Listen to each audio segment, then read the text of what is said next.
all game. We are motivated. We are dedicated. Come on now. Come on now. We will win. We are the best on the field. And we hit the field like all day light, all night light, on the blue light, offense light, defense light, this blood light, house call light, in the sound light, in the sound light, in the sound light.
I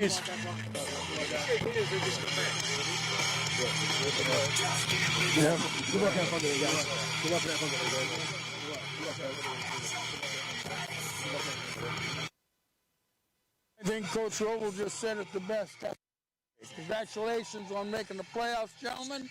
Congratulations on your long trip and getting here. Alrighty, we're glad to have you both here.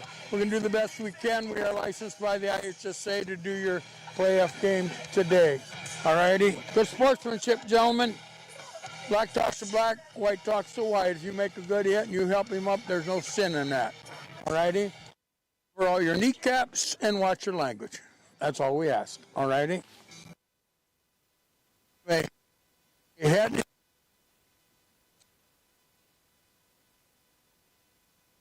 Jerry Davis, tail. You are the guest team. What would you like to call? It is a head. Milledgeville, you have won the toss. What would you like to do? I'd like to receive. You'd like to receive. And Meridian, you'd like to defend this goal. I'd like to kick away from the score. Kick away from the score. Kick that. You'd like to kick this way. You must spin around this way then.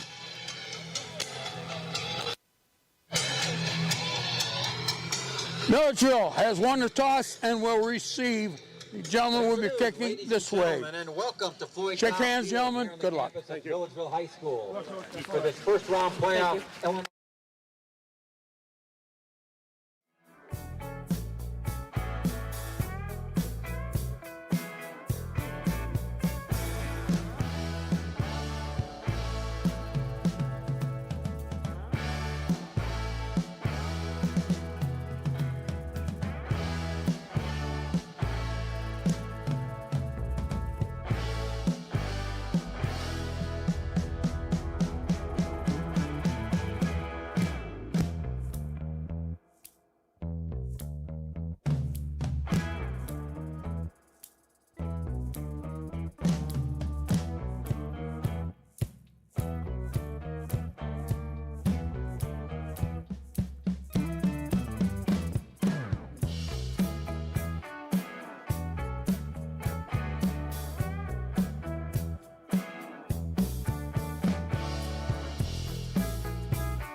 welcome everybody to Floyd Dobb Field here on the campus of Milledgeville High School. You got the K&K Show. I'm Kyle H., joined as always by Kurt Folk. As Kurt, it's a special Saturday in the town of Milledgeville today. There's nothing quite like a Saturday afternoon playoff game here at Floyd Dobb Field. Yeah, I'd say we've talked about this quite a bit on our stream, but what a great atmosphere to watch the football, and got cars lined up on the hill here at Floyd Dobb Field. Looks like plenty of people in attendance and people watching on our stream already out there. So besides it's a little chilly out there, should be a great afternoon for some high school football. Yeah, I think it was warmer this morning. We got the windows in here, the crow's nest or the press box here. I think it was warmer. The sun was out this morning. It's a few sprinkles and cooled off, but still great playoff weather here in Milledgeville. Yeah, I was at a flag football game earlier today for my son, and the sun came out. I was like, okay, all right. When the sun popped up, we're like, all right, might not be a bad little day, but, you know, it's November now, so kind of what you expect here Saturday afternoon playoff football weather. Kids should be ready for it, so yep, let's get going. Field's in great shape. I've seen the school district shared the page of the football field. Looks awesome. Some awesome aerial footage. Yeah. Carter Livingood got on his drone here the other day, so we appreciate Carter getting those pictures, and also a shout out to Ron Hendricks too for having the grounds mowed up nicely. He does a nice job as well, but goes a lot of work to make everything look this good, but it sure does look good. Yeah, I mean, you're not going to give yourself a shout out, I don't think either, Kyle, but I think that's appropriate too, is to give the man to my left here, Mr. Leach, the first K in the K&K Show, shout out as well for maintaining the field here, keeping it watered. Talked about this before, about the only patch of green grass in Milledgeville here is housed at Floyd Dobb Field, but lines look great. The huge M in the middle. We got missiles on both end zones, and we got two football teams ready to go. Yeah, I'm excited to see this matchup. The Macon Meridian Hawks come in 4-5. They had to win their last 3 games, Kurt, to get in to the playoffs here, and they did that. Their last 3, they won at Unity Christian 34-20, at Blue Ridge 61-32, and knocked off Champaign St. Thomas More 48-14. So it's their first year in 11-man. Head coach Kyle Sparks in his 4th year, 10-26 overall. But they were 3-6 in 11-man 1 year ago, but now they made the transition to 8-man, and I think this is an up-and-coming team in 8-man, Kurt. Yeah, it's got to be, especially if you look at that 3-game winning streak they are on here to make their playoff push to get themselves in. They kind of seem to be up on the uprise here. Checked them out a little bit in film and talking to Coach Roble and stuff. They certainly got weapons. They got a little bit of size to them as well. Seem to be an athletic team. They'll throw it around just as much as they'll run the football. So kind of a similar matchup here between the Missiles and the Hawks. And I think it's great to be seeing a team we haven't seen before here in the first round. Seems like a lot of times we've been stuck last few years with teams we've seen already. Nice here to see a different team here in the first round of the playoffs in the Macon Meridian Hawks. Yep, the Missiles come in the number 1 seed in the 8-man playoffs, 9-0. The Macon Meridian Hawks in at 4-5, but they make their playoffs their first year into 8-man. The Missiles said 9-0. They capped off an undefeated regular season, the first time since 2018. The Missiles have gone undefeated in the regular season, the first time they've done it in 8-man. They knocked off North Shelby, a very fine team out of Missouri. They beat a Wisconsin team, a Missouri team. So the Missiles are ready to play about anybody, Kurt. Yeah, they set up the schedule to do that too. That's what they wanted. That's what this group wanted. Sort of a senior-heavy group. I think we start, 6 seniors both ways here, do the Missiles, and that's what those boys would have wanted here going into their final season was tough schedule. And the Missiles handled it and went 9-0. That North Shelby team last week from Missouri was pretty impressive to see, and I think that could be what the Missiles needed going into the playoffs here. That's tough to say about a 9-0 football team, but they needed that test coming in to the playoffs. Yep, but like I said, it's good to see a matchup. The Meridian, about 3 hours, 15 minutes, 3.5. I talked to a couple of their fans walking over here, but they didn't seem to mind the trip. They're excited. Road trips are fun in the playoffs, too. I'm sure they're thrilled to be here. I've always thought that that's what the playoffs should be, that, going back to even 11-man, just sometimes they're so worried about teams having to travel. That's the way I think it should be. I think you should travel in the playoffs. I think as NUIC people, I don't necessarily like seeing the Lena, Forest, and Galena, Stockton matchups that we're getting here in the first round. So it's nice here. Yeah, they had to travel a little bit. I did hear, as I walked in, I heard one fan say that it feels like they've started traveling yesterday. But, I bet they're excited, to come up here and test themselves against this 9-0 Missiles team. Yep, that's, like I said, in their first year in 8-man, they're going to be ready for the test. Like I said, they come in hot as anybody. 3 straight wins to get in here. Their last one, a 48-14 win over Champaign St. Thomas More. The Missiles come in with their 27th trip to the playoffs. Meridian, this is their 10th trip to the playoffs. The Missiles overall record 24-26 in the playoffs. Meridian is 9-9. First time the Missiles have ever, in the history of Missile football, made it 5 straight times into the playoffs, which it's all been 8-man here. So quite the feat for Coach Roble and the Missiles there as well. Yeah, they got to be feeling good about themselves. Top seed here, 9-0. First time an 8-man going 9-0. And, you know, I think as somebody that peruses online social media stuff, there's still haters out there on this 8-man football league, but these boys are out here.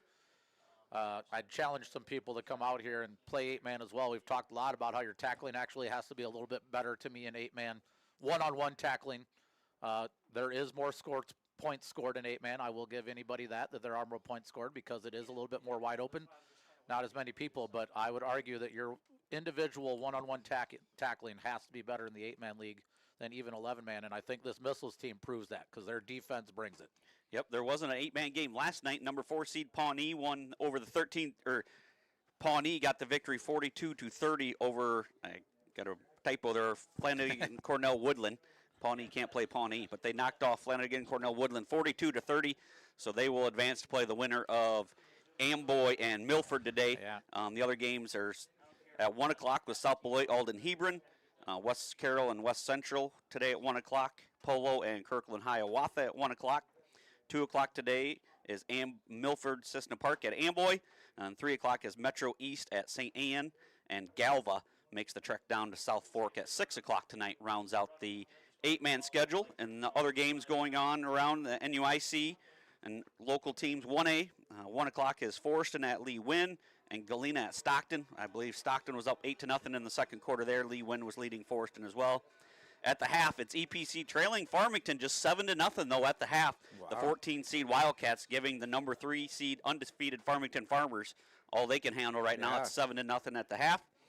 Other 2A games is Ridgeview Lexington at Newman. That's a 1 o'clock kick. Erie Prophetstown, the 11 seed, 6-3 at Aurora Christian, 7-2. That's at 4 o'clock today. 3A has Dupec at Johnsburg, and then 4A at 4 o'clock is Sterling at Coal City. So with that, we're going to cut away to the national anthem. We'll be back for the kickoff between the Missiles and the Hawks right here on the Missiles Media Network.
You want me to stay here or go down the field to where they're going to receive the ball?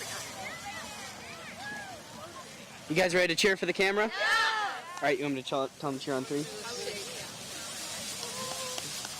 All right, 3, 2, 1.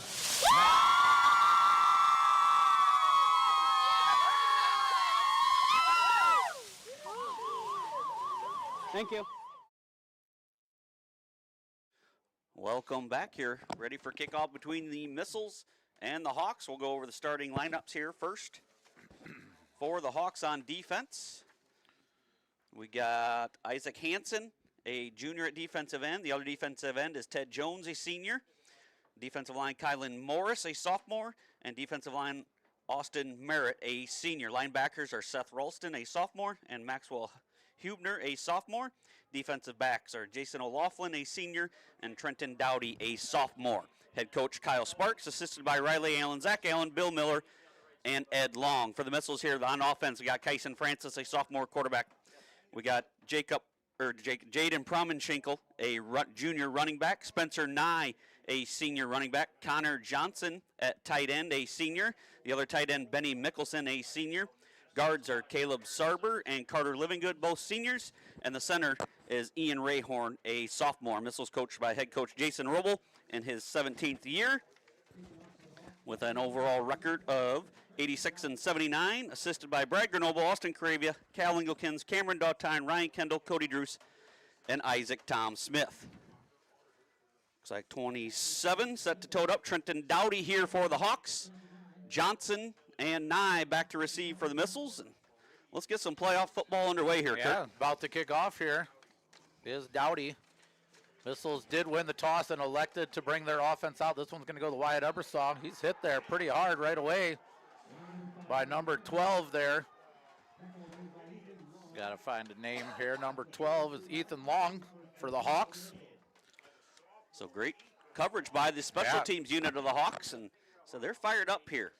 Yeah, this team seems ready to go. Excited to be in the playoffs. Like we said, first year in 8-man. Great crowd for them on hand here, covering both sides of the Crow's Nest here. So the Hawks have traveled well to Milledgeville. 1st and 10 for Francis and the Missiles. Pistol formation. Jaden Promenschinkel behind him. Be fake it to Promenschinkel. Francis now looks to tuck it and run. He's just going to throw this one into the dirt. Pass is incomplete. Yeah, nothing doing that time for the Missiles. Kyson maybe had a little room there to scramble and run if he had taken off right away. He was looking downfield. Connor Johnson, maybe if he comes back to that ball, we got a chance here for him to get a positive gain there for the Missiles, but we'll settle for 2nd and 10 here. 2nd and 10 for the Missiles. Just underway here at Floyd Dobb Field. Once again, pistol formation. Nye this time behind Francis. Play action to him. Gonna go to the air again, and it's Johnson. Johnson gets kind of out of one tackle there by number 14, and the second number came in there, 27, Dowdy.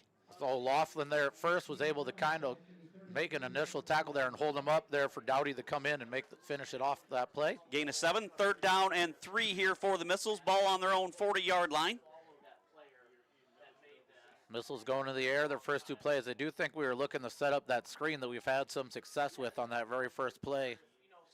Gonna run the pitch to Nye. Nye off the right side. Gonna have the first down. Gonna have a gain of about 5. So Laughlin again there on the tackle for the Hawks, but a first down for the Missiles. So 1st and 10 for the Missiles. Ball up to their own 45-yard line. Logan Lott is in there as well now. It's not in my initials, or no, that's 56. Kylan Morris. Yep. That's who I did read in there. Yep, that's correct.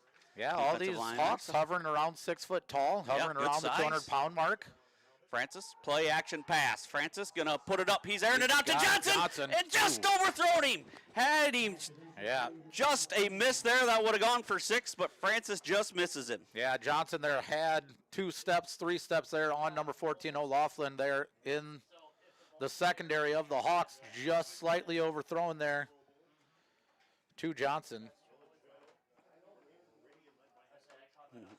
Deacon Siegel, our cameraman, checking in from Aurora. So I see some Hawks fan on there as well. So appreciate all the Meridian folks jumping online today as well. I believe Deacon's taking some classes at the Illinois Math and Science Academy this weekend, so he's not running our camera, but thanks for checking in, Deacon. Going to be tossed to Nye. Nye off the left side, got Saber Promenschinkel. Get a nice gainer before he's pushed out of bounds.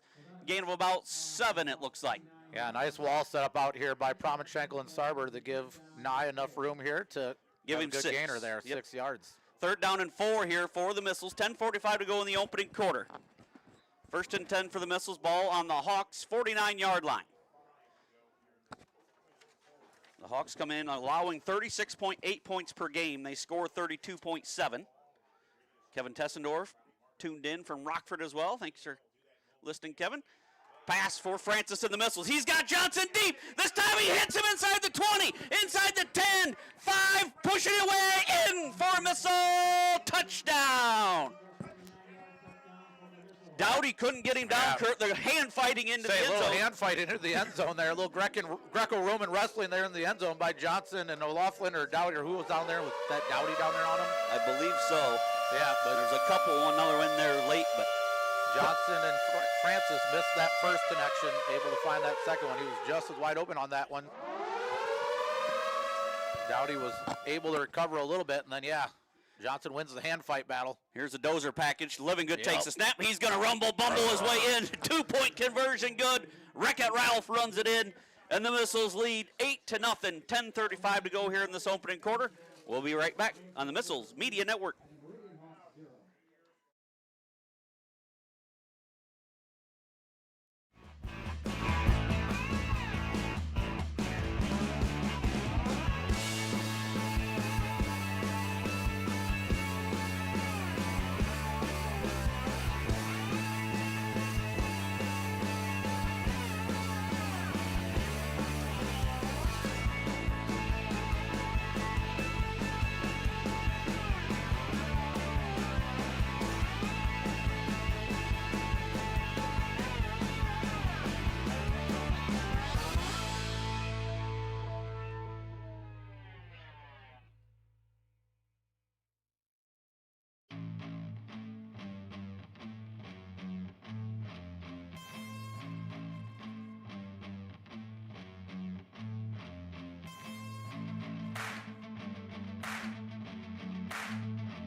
Welcome back here. The Missiles strike pretty quickly there, Kurt. Not even quite a minute and a half.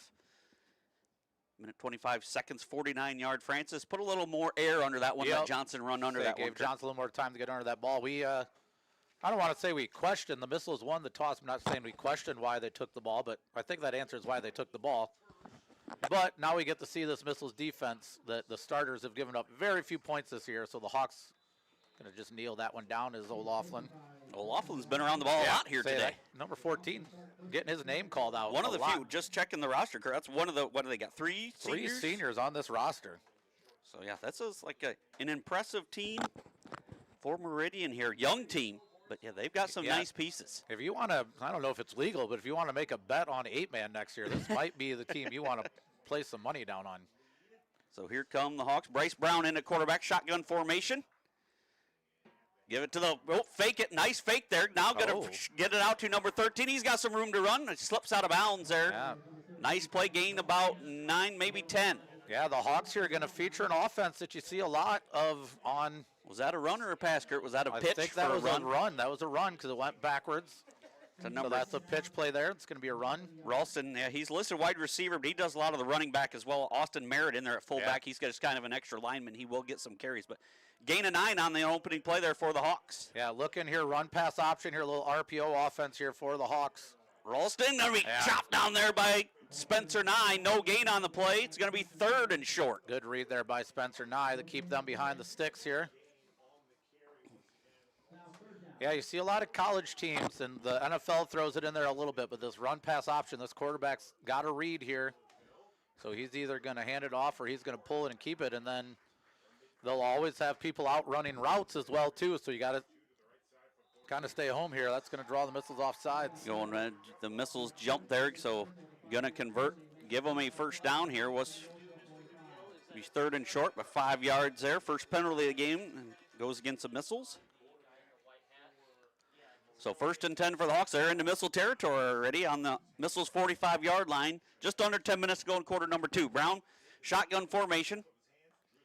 Going to hand it to Ralston. Ralston off the left side. Going to be met there. They're sabering in there. The first one to wrap him up. Loss of about 3. Yeah, a lot to be made of what this Hawks team is able to do on offense. Talking to Coach Roble this week, basically what I said was they haven't seen a defense like ours yet. They can do a lot. They got a lot of weapons, but they haven't seen this Missiles defense yet. And Spencer Nye and Caleb Sarber so far proven why we've been so successful this year on defense. Yep. Empty shotgun formation. O'Laughlin goes in motion. Brown drop back to pass. Gets it to O'Laughlin just off his hands. Of course, Carter Livingood was in there pretty quickly, causing a little pressure, making that pass out here, though, Laughlin just a little bit harder there for Brown. Almost setting up a screen there where the linemen looked like they kind of vacated things and trying to set up a screen. But yeah, a little bit underneath screen there I think they were looking for, but could be also something that they're setting up. Alston, a nice-looking running back there, 6'2", sophomore. 195 pounds. Brown drops back to pass. Wreck-It Ralph giving chase. Gets around the ref, and now he's going to sack him. That's a deep sack for Wreck-It Ralph. Inside the 40-yard line. Big loss on that play.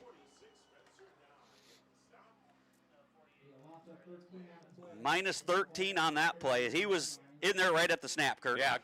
Say Carter Livingood, given this center fits, he didn't know he was coming in the Milledgeville today to face Wreck-It Ralph. Kind of imagine the Hawks are going to punt this one away. Spencer Nye back deep for the Missiles. Brown. They're going to him. They're going to give him a chance. 9, just inside his 30-yard line. Missiles got the wall set up, Kurt. Wall. Oh, Lordy. Here goes Spencer, rumbling down the right sideline. Blockers in front, makes a cut inside, and he's going to take it to the house. Down goes the referee. I hope he is okay, but Spencer Nye goes 71 yards for a Missile touchdown. Said hopefully the ref, he just got caught up in the traffic there, Kurt, when Spencer cut that back. Spencer cut that one back up. There was a lot of traffic there inside. He gives a signal. He's ready to go. He's a gamer. Yep. Probably not his first time. When you're wearing that white hat, that gives you a lot of responsibility. I imagine that's not his first time he's taken one there. Spencer Nye, the touchdown guy, strikes for the Missiles, 71 yards.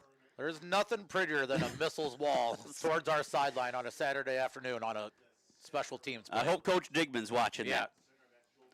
Livingood going to run it right up the middle, pushing, fighting, no good. Ooh. 2-point conversion is no good. The Hawks get a stop there. 8:22 to go here in this first quarter. Milledgeville 14, Meridian 0. We'll be back on the Missiles Media Network.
Welcome back here, Kurt.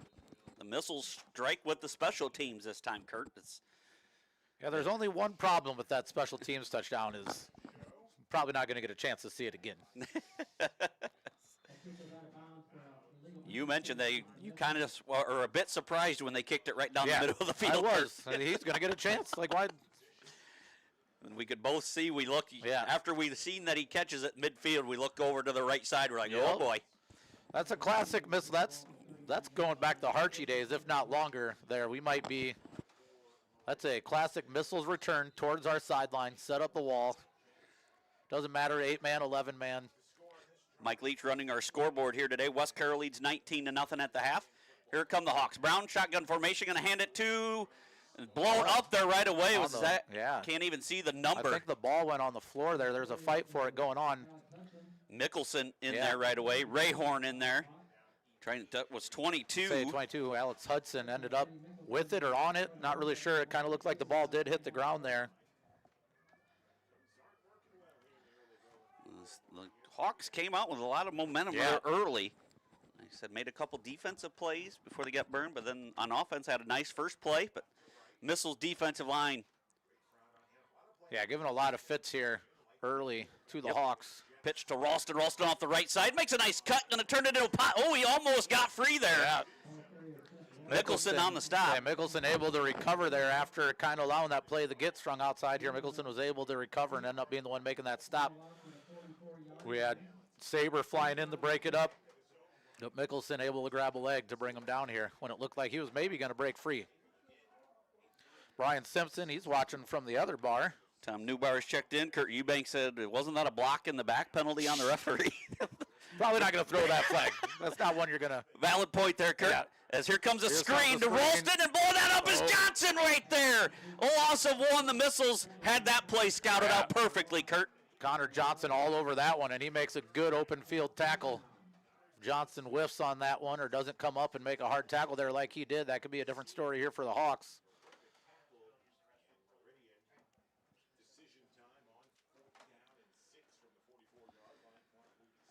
Got a lot of people commented already on our YouTube stream here. We got even some of you listening in that are Hawks fans, so we appreciate the Macon Meridian people listening in as well. Hawks going for it here. 4th and 7, and now looks like they jumped and they might rethink that, They Kurt. might change what their plan is here a little bit. 4th and 11's a little different than 4th and 6 here.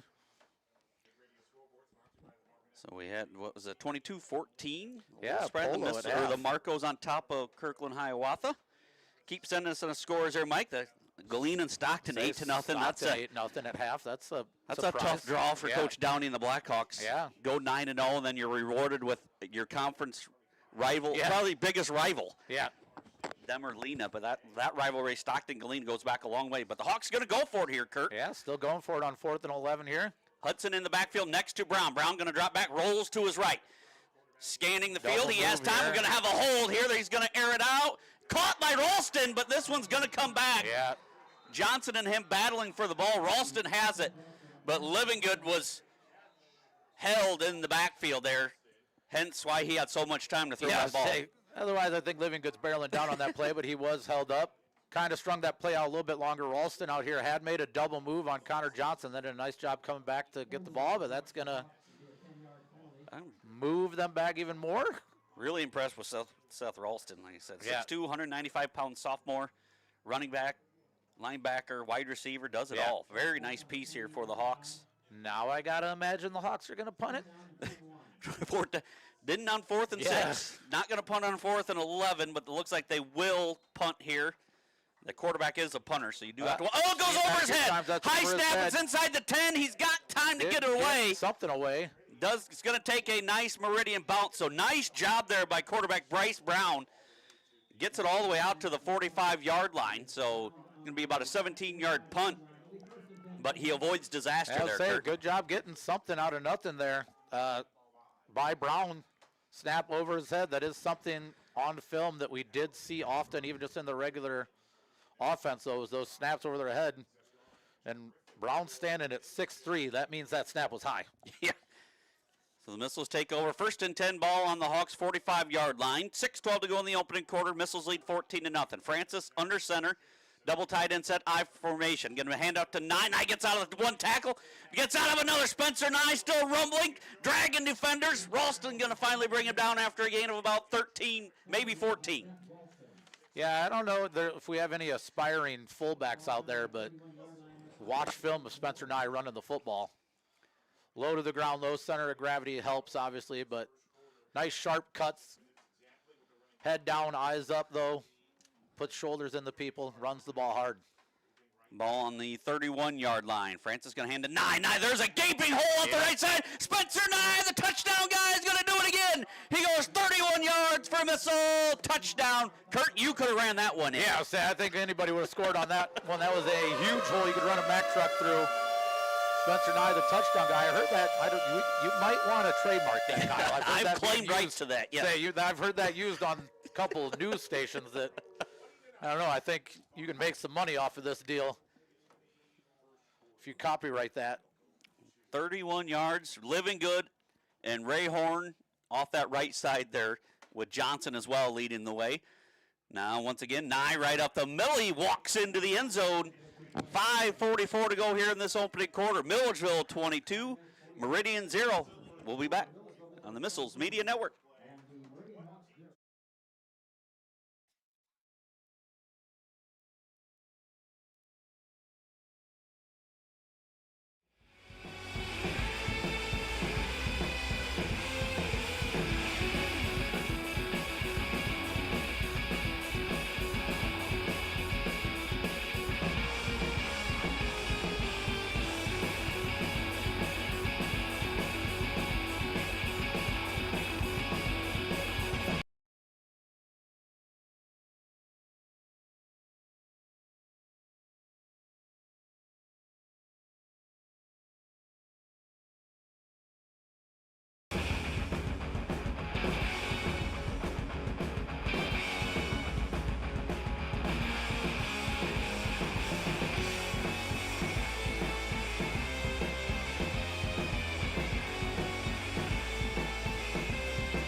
back here. K&K show is got Bowden running things in Yeah. here seamlessly as always. But shout out to Mr. Dublo. We're short-staffed this weekend on the K&K show, but Mr. Dublo running the camera up top. Yeah, we weren't sure if Brooks was going to be okay to make it. Hopefully things are passing fine for him. Stone Cold Steve Austin, I heard, is his nickname this week. We got a shout. Somebody asking for a shout out for Mr. Must be one of his for Mr. Jacks. Must be one of his shipbuilding friends there. Yes, Wants a if you shout have out. any more info there, Andrew, on Mr. Yeah. Jackson, his shipbuilding that he likes to do in his basement. We're interested in what kind of sticks he uses. Nye gets it into number 84 on their return. Jones up across the 40. Saunders tripped him up. Saunders able to trip him up. Spencer Nye making sure he stays down. EPC just went up in the third. Oh boy, EPC, yeah, 8-7, Yeah. giving Farmington Farmers. That's one of the better nicknames around Yeah. as well, the Farmington Farmers. Nice looking uniforms they have down there too. Speaking of that, I like the Hawks uniforms here today as well. Look Hawks sharp. got a good look. Black helmets, white jerseys with the Kelly green pants. Yeah, I like the Kelly green. Meridian on the helmets with the stripes. Oh, big stripe guy as passed by Brown incomplete as the Missiles. Maybe a new tradition, and we started there last year. They got the stripes back on the helmet as well. I think that's, you earn your stripes if you make the playoffs. Playoff they stripes. That's a nice look. The matches the shoulder sleeve. Yep. If Coach Robo would just order pants with a matching stripe. Yeah, I don't know why we've never. Not I since mean, the late 90s. I was going to say, we were always straight black pants too in the early 2000s. The all black pants came in when the orange helmets went away. Yeah. So gonna hand it up the middle, almost getting out, but Grabbed up. Nicholson holds up. Nicholson in there holding them up. Hudson. Yeah, this Missiles defense, we are switching it up a little bit occasionally. Mickelson slides in at nose guard there, and we'll move Livingood out depending on what package the Hawks bring. So you never really know who's coming from where. So 3rd down and 8 for the Hawks. Ball on their own 44-yard line. 5:07 to go here in the opening quarter. Brown shotgun formation. Got Hudson to his left. Brown drops back. Going to be pressured. Now looks to run, but it gets it complete, but going to be there to tackle is Shank. Evan Shank. Holding on. Nice tackle there. Nice pressure again. Carter Livingood just a rip move straight through, straight at the quarterback. Might have truthfully been held a little bit there again as he came in, as Brown shifted there to his left to kind of avoid him. Stone Cold has joined us once Yeah. again. 4th and decision time again here, Kurt, for Yeah, Kyle this Sparks. is about where they were at when they went for it last time, so I got to imagine that they're going to go for it here. Brown shotgun formation, got Hudson off to his left. Dowdy split out to his right, gonna Jones to his left. Go pump and go, but Evan, he's hit as he throws. Ball flutters up, and Nye's gonna bat it down. Nice recovery play there by Nye. I believe Livingood hit him as he throws. Yeah. Brown did a heck of a job getting that ball that far as he got hit as he throws. Yeah, as he was throwing it. Carter Livingood got chop blocked there right away, going with a different strategy. Got chop blocked right away. He was somehow still able to get up and create pressure after being chop blocked. Evan had good coverage out there too on the other side, but that's a good recovery play there from Spencer Nye to get over to that ball. Yep. Evan did a great job. They tried the double move over there to Joe. He ran right to the sticks, turned, and then headed upfield. Evan was there stride for stride, but yeah, Spencer came nicely and got underneath that ball to deflect it away. Otherwise, Jones was probably going to come back and catch comes that. back and catch that ball. Good coverage by Evan out there, but just nice play coming back to the ball. Francis tossed to Nye. Nye's going to look to throw it, and he's got Mickelson. He's got it, and he gets a past the defender, and he's going to walk into the end zone. Nye to Mickelson for a 40-yard missile touchdown. Spencer Nye, the touchdown throwing guy, to Benny and the Jets out there wide open. Actually, check that 45 yards. Yeah. Halfback, fullback, pistol back pass, whatever you want to call it there. Air raid siren going off here at Floyd Dobb Field. The flags running on the sideline. It's a beautiful sight here in Milledgeville. They lead 28-0 and now go for 2.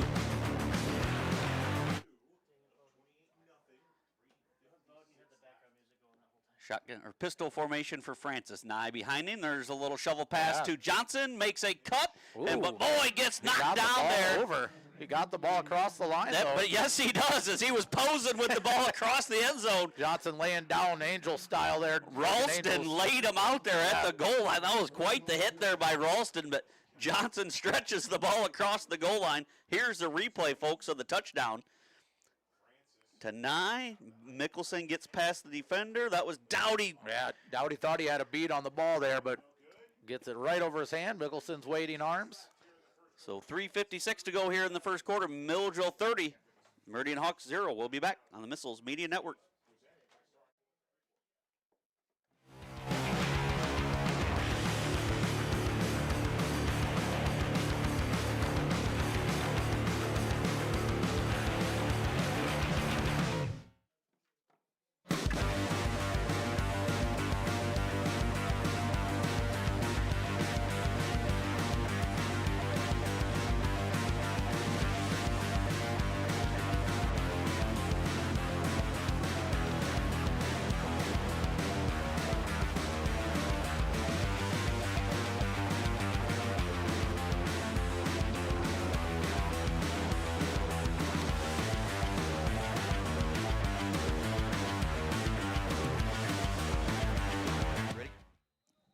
Welcome back here. Nye kicks it deep. Nice kick here. Gonna send Jones back deep inside his 15-yard line.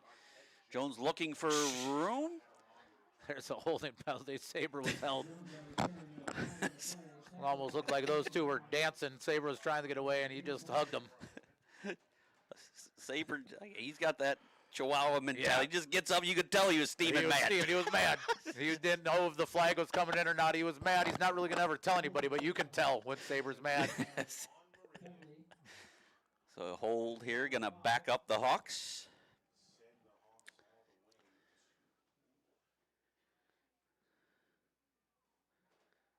Jared Chuck Melissa Adolph from Indy. I don't know, remember who you said hi to on the stream here lately. I got quiet. Really shout out anybody. The Mr. Jax one caught my eye. Otherwise, I know Mrs. Moe was watching as well. Mrs. Moe, Mark and Lisa Worsma said they're in the Sauk Valley College Gymnasium watching. So that, all the way into that 10-yard line, Hawks going to be buried deep here. See if Meridian can get something going offensively. Have had trouble since the first snap of the game. They had a nice opening snap, but missile defensive line and handed off to Hudson. Saber in there on the stop. Rayhorn as well. And pretty much a no gain there for Hudson. Yeah, this Missiles defensive line giving the Hawks offensive line all sorts of fits so far this afternoon.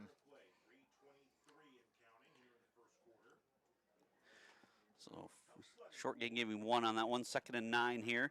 Brown going to fake it to Hudson. Looking down the field. Now he's got some room to run. Going to have to get around Saber, and he cannot. Open field individual tackle there by Saber.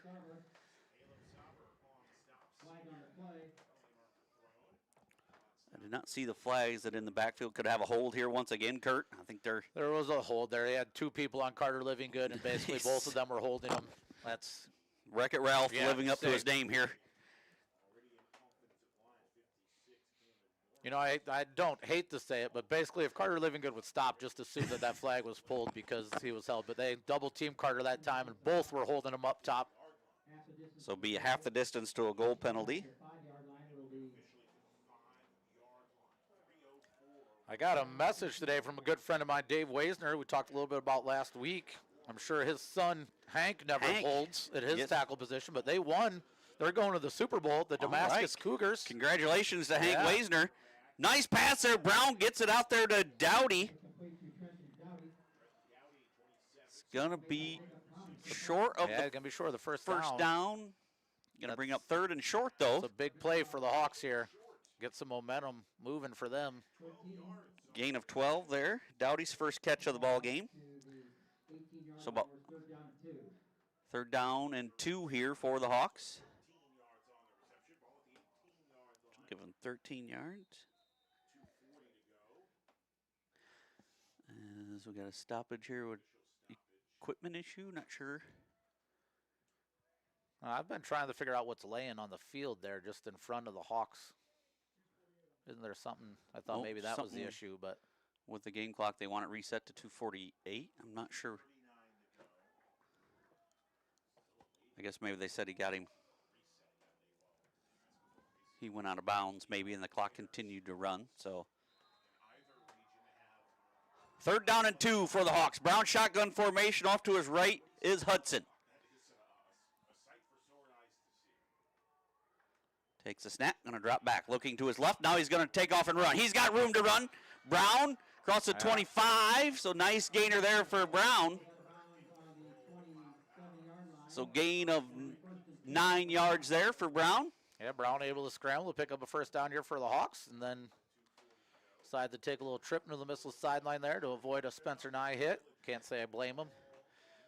Score reporter Mike Leach with a score of Stockton leads 14-0 midway through the 3rd. So a little breathing room there for the Blackhawks. 1st and 10 for the Hawks here. Brown pitch it to Hudson. Outside. Hudson off the right side. Couldn't grab. Yeah, Saber boy. just gets a hold. And say he really made a good cut there, did Hudson. Yes. That was a good cut inside, but Saber just grabbing a hold of ankles and legs. 3-yard gain there for Hudson. My dad texting, pulling double duty, watching one of my nephews play at Augustana University today. They're currently up 13-7 over Northern State. Heard it's a little cold up there. Yeah, he says it's chilly. That was his exact words. It's a little chilly. This seems balmy here, I bet. Yeah. Brown drops back to pass, and he's got Jones. Jones over the middle. Nice gainer there as Brown put it right on the numbers. 1st and 10 for the Hawks. Yeah, Jones, they're able to get inside position on Evan Shank there. Just a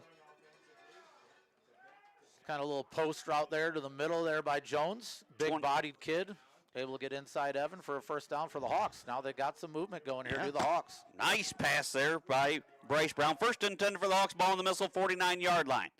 See if Brown can get a little bit of a rhythm. And his receiver falls down into the hands of Johnson. Johnson looking for blockers. Weaving in and out of traffic. He's going to be taken down inside the 40 near the 35-yard line. And, boy, that's just unfortunate for Brown there, Kurt. His receiver fell down. The receiver slipped. And then that ball ended up looking like he was throwing it straight to Connor Johnson. He obviously was not. Who was that fell down? Was that number of 13? Or 14 could have been maybe O'Laughlin. I didn't see which one it was. I think it was 13. I think it was Ralston who fell down. Yeah, just slipped. I think he might have even had him there. Just when the Hawks get in some momentum, the Missiles come away with the turnover. Francis under center, I formation behind him. Gonna fake it to Promenschinkel. Francis airs it out to Nye, just out of his reach. He was open, but Francis misses him. Yeah, Nye open. A little bit of pressure here on Francis in the background.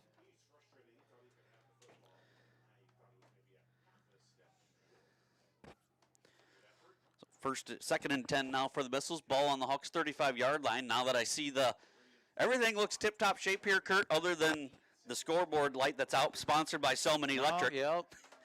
There it is. Not sure what yardage line the ball's on here. Supposed to be 35, but thanks to Chad, we can't really tell. Francis rolls to his right, airs it out to 9. Now he's got it right at the sticks, about a gain of 9. Pushed out of bounds there by Ralston.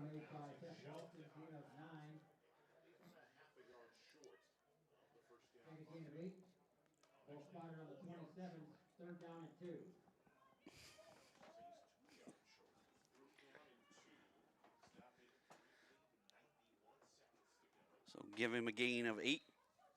3rd down and 2. Francis, pistol formation, 9 behind him. 1:31 to go.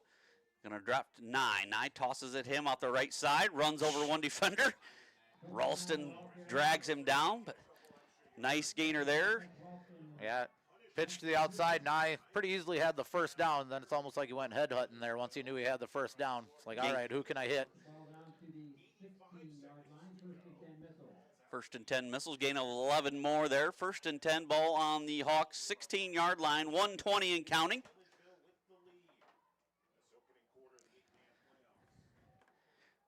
Francis under center, I formation behind him. Hand it to Promenschinkel. Promenschinkel off the left side, reading his blocks, nice. Good read there. Down inside the 5-yard line. Good Good run there by Jaden Bromschenkel using his blocker. That was a nice cut inside of Carter Livingood there on the outside to get a few more extra yards. Nice heads-up run in there by Jaden Bromschenkel. Giving down 15 yards for Jaden Bromschenkel. Caleb Sarber there helping him with his jersey after the play, getting that shoulder pad tucked back in. Yeah, get Jaden another carry here to let him finish that drive off here. 15 yards down to the 1. First and goal for the Missiles. Ball on the 1-yard line. Pistol formation, Nye behind Francis. Francis keeps it right up the gut, and Francis walks into the end zone for a Missile touchdown. Tyson Francis, 1-yard touchdown run. I believe that's his first running touchdown of the year. He's running some 2-point conversions. Nice to feed the young sophomore quarterback. Yeah, get Tyson running hard, add another dimension to the kid's game. He was part of the painting crew here this week, painting the end zones, and I told him he did 1M. Took him about 45 minutes. I told him I'm not sure if he paints slower or runs slower. I saw the crew you had here. We drove by in driver's ed, making a loop back around by the school. Kyson? Francis going to keep it again. Short there. Ralston on the stop there for the Hawks. A couple of sophomores meeting up there. Ralston wins that battle. 2-point, no good. 56 seconds remaining in this opening quarter. Milledgeville 36. The Hawks 0. We'll be back on the Missiles Media Network.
Welcome back here. Nye toes it up. Jones catches it. Kick by Nye. About his own 13-yard line. Got room off the right sideline, and Saber gets him on the stop.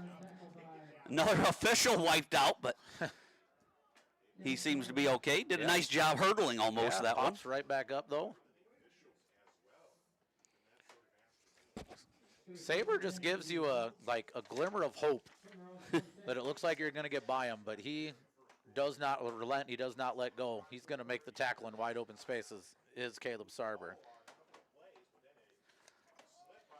I think it should be said that we do know Caleb Sarber's name, but the Saber thing came about last year when Wes Carroll's announcer was announcing his name wrong, and it reminded us of the old American Gladiator show, and he plays like an American Gladiator, does Caleb Sarber. So and he loves the nickname. He loves it. To say Saber is just stuck, he loves it. I think we asked him last year when he was player of the game once. He's like, I love it. So yes, it is Caleb Sarber for those new to the program. But yeah, it's his nickname on here, Saber. Just in case we ever drop Duke Neville sometime, maybe we need to. Duke Neville is Wreck-It Ralph is also Living Good, but Living Good backwards is Duke Neville. So passing complete as Shank almost had an interception there, Kurt, on that last pass. Brown going to pitch play here. Out to Hudson.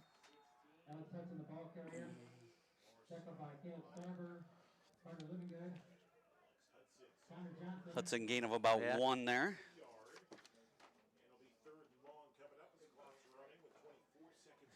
Could be the final. Potentially the final play here. Oh, they did. I was going to say, I thought he got out of bounds, but they let the clock continue to run. Could be the final play, but looks like the Hawks are going to maybe run this play. 3rd down and 9. Shotgun formation, 2 to the left, 2 to the right. You got Ralston in the slot here. I think the Hawks are going to make sure that this is indeed the last play, but they are passing it. Hawks get it to Ralston. He's tackled immediately by Saber. Saber in there, of course. Gain of about 3. It's going to bring up 4th and 6. So after 1 quarter of play, Milledgeville 36, Meridian 0. We'll be back on the Missiles Media Network.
Welcome back here to Floyd Dobb Field. 4th and 6 here for the Hawks. They're going for it. Brown takes a shotgun snap.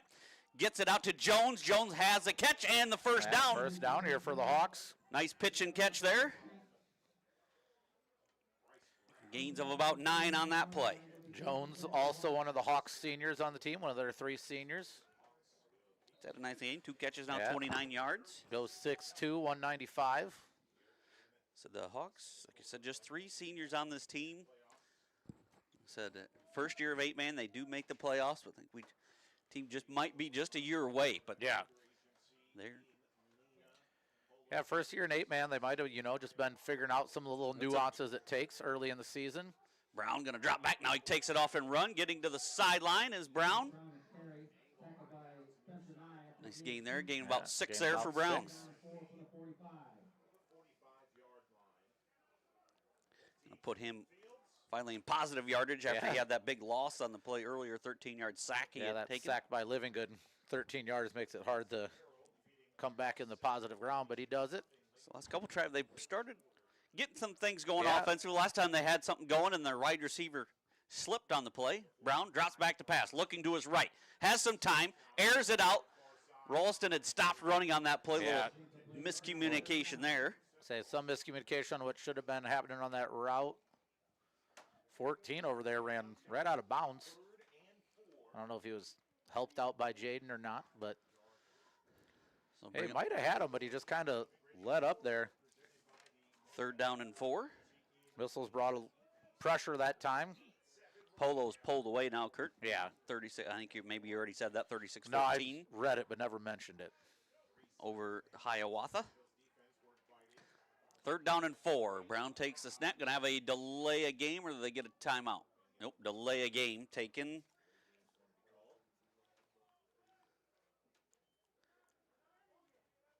So going to make a 3rd and 4 to a 3rd and 9 now. Any update, or be interested in an update from the EPC game? That was, Yeah, 8-7 at last check there. EPC had went ahead by a point. you know, when you're Farmington, you cap off a 9-0 year. You don't want to No. a 5-4 NUIC team. Yeah. End of the 3rd, yeah, still 8-7. EPC leading the Farmers down there.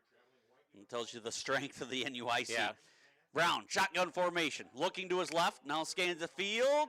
Going to be pressure by Saber. Saber's going to get him down. Missile's going to stop there on 3rd down. Saber takes down Brown.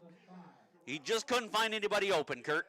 Yeah, I'd say good coverage in the backfield here in the secondary by the Missiles. Saber able to bring him down in the backfield here. Saber might have missed his call. He should probably wrestle in the winter. Yeah, he would be a fantastic wrestler. So punt formation. I've seen Caleb play basketball before. That's certainly not his calling, but he maybe should have gave wrestling a shot. Brown takes a snap, going to punt it to 9. Nine's going to pick it up about his own 30. Makes one man miss, running it up the sideline, and they Able to bring him down from behind that time. Yep, Ralston there on the stop. Up across the midfield. Missile's going to have good field position here on the Hawks' 45-yard line. Yeah, Missiles again did have the wall waiting. That ball did go to Spencer. I was surprised that it was kicked to him again. They had the wall waiting, but Ralston, nice job kind of breaking through the backside of the wall to run Spencer down from behind. But once again, the Missiles get the start already in Hawks territory. We're going to be interviewing some of the cast from the play here at halftime. The Susical, The musical, yeah. Francis, shotgun formation, has time. Going to air it out, and Livingood's going to be held there. Holding him on offense or holding him on defense? Hold them all over the place. Already Livingood just getting held today. Good protection there by the Missiles line up Yeah. front, Kurt, but I think maybe only a 2-man line or rush there for the Hawks as well. They dropped a bunch in coverage. Yeah, we had it set up here where we kind of had both wide receiver screens faked to the outside here. We were trying to sneak Livingood off the line. Personal foul face mask on that one.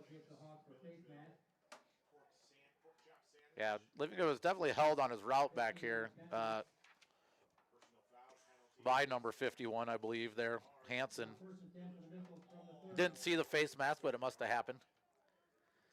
So 1st and 10 for the Missiles. Ball on the Hawks 30-yard line. No, now they're backing it up. It was at the just 5. 5 yard. Okay, just making it a 5-yard penalty. Not a personal foul penalty there on that face mask. So Francis under center, double tight end set, and now we got another stoppage. Still first down. Still first down. Just checking on the down there. 1st and 5. Well, the better officiating crews here at this. Yeah. In the state here as well, rewarded with a playoff game. Francis under center, going to hand to Promenchenko. Promenchenko running hard off the right side, spinning out of a tackle there, finally brought down by number 51 there, Isaac Hansen. Yeah, good run there by Jaden. Just some classic I formation. Gain of 8 there for Jaden. Lead back first through. Good blocking up front. 8 yards for Promenchenko. Ball just inside the 32-yard line. 11:05 to go.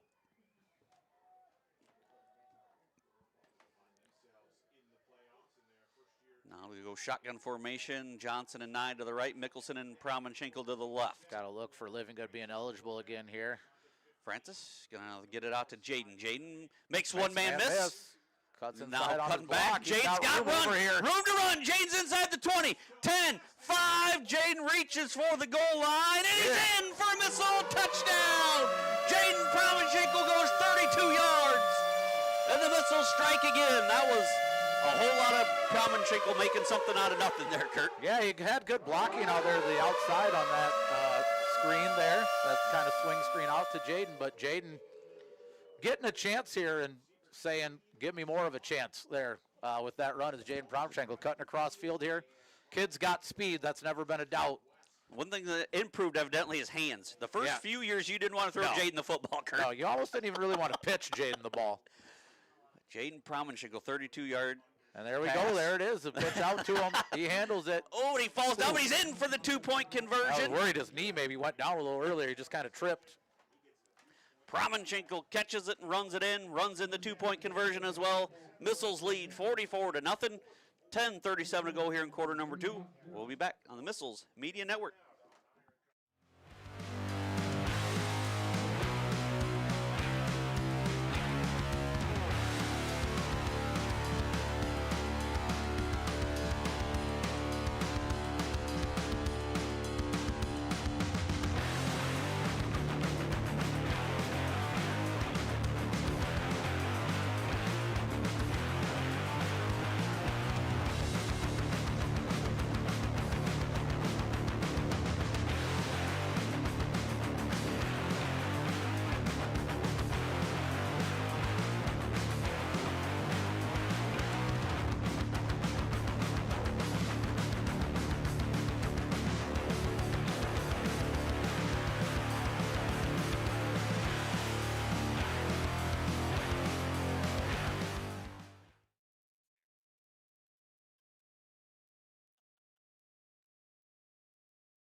Welcome back here. Promenchenko 32-yard pass there from Francis at the 10:37 mark. Yeah, Parker Saunders going to boot this one for the Missiles. The phantom lefty that I never knew was left-footed here. I'm not sure he knows yet, Kurt. There's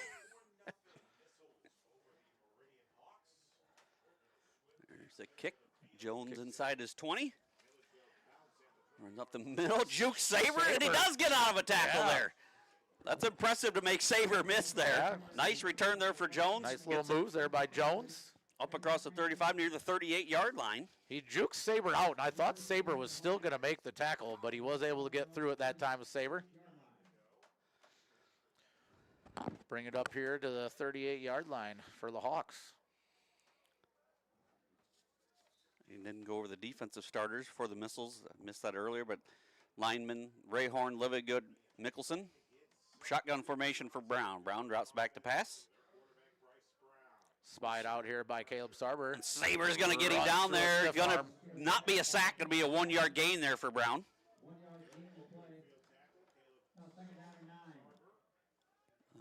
You got Nye and Saber in there at the linebackers, as well as Johnson, and then defensive backs Francis and Promenschinkel. Yeah, Francis has entered the game here for some defensive time at one of the cornerbacks.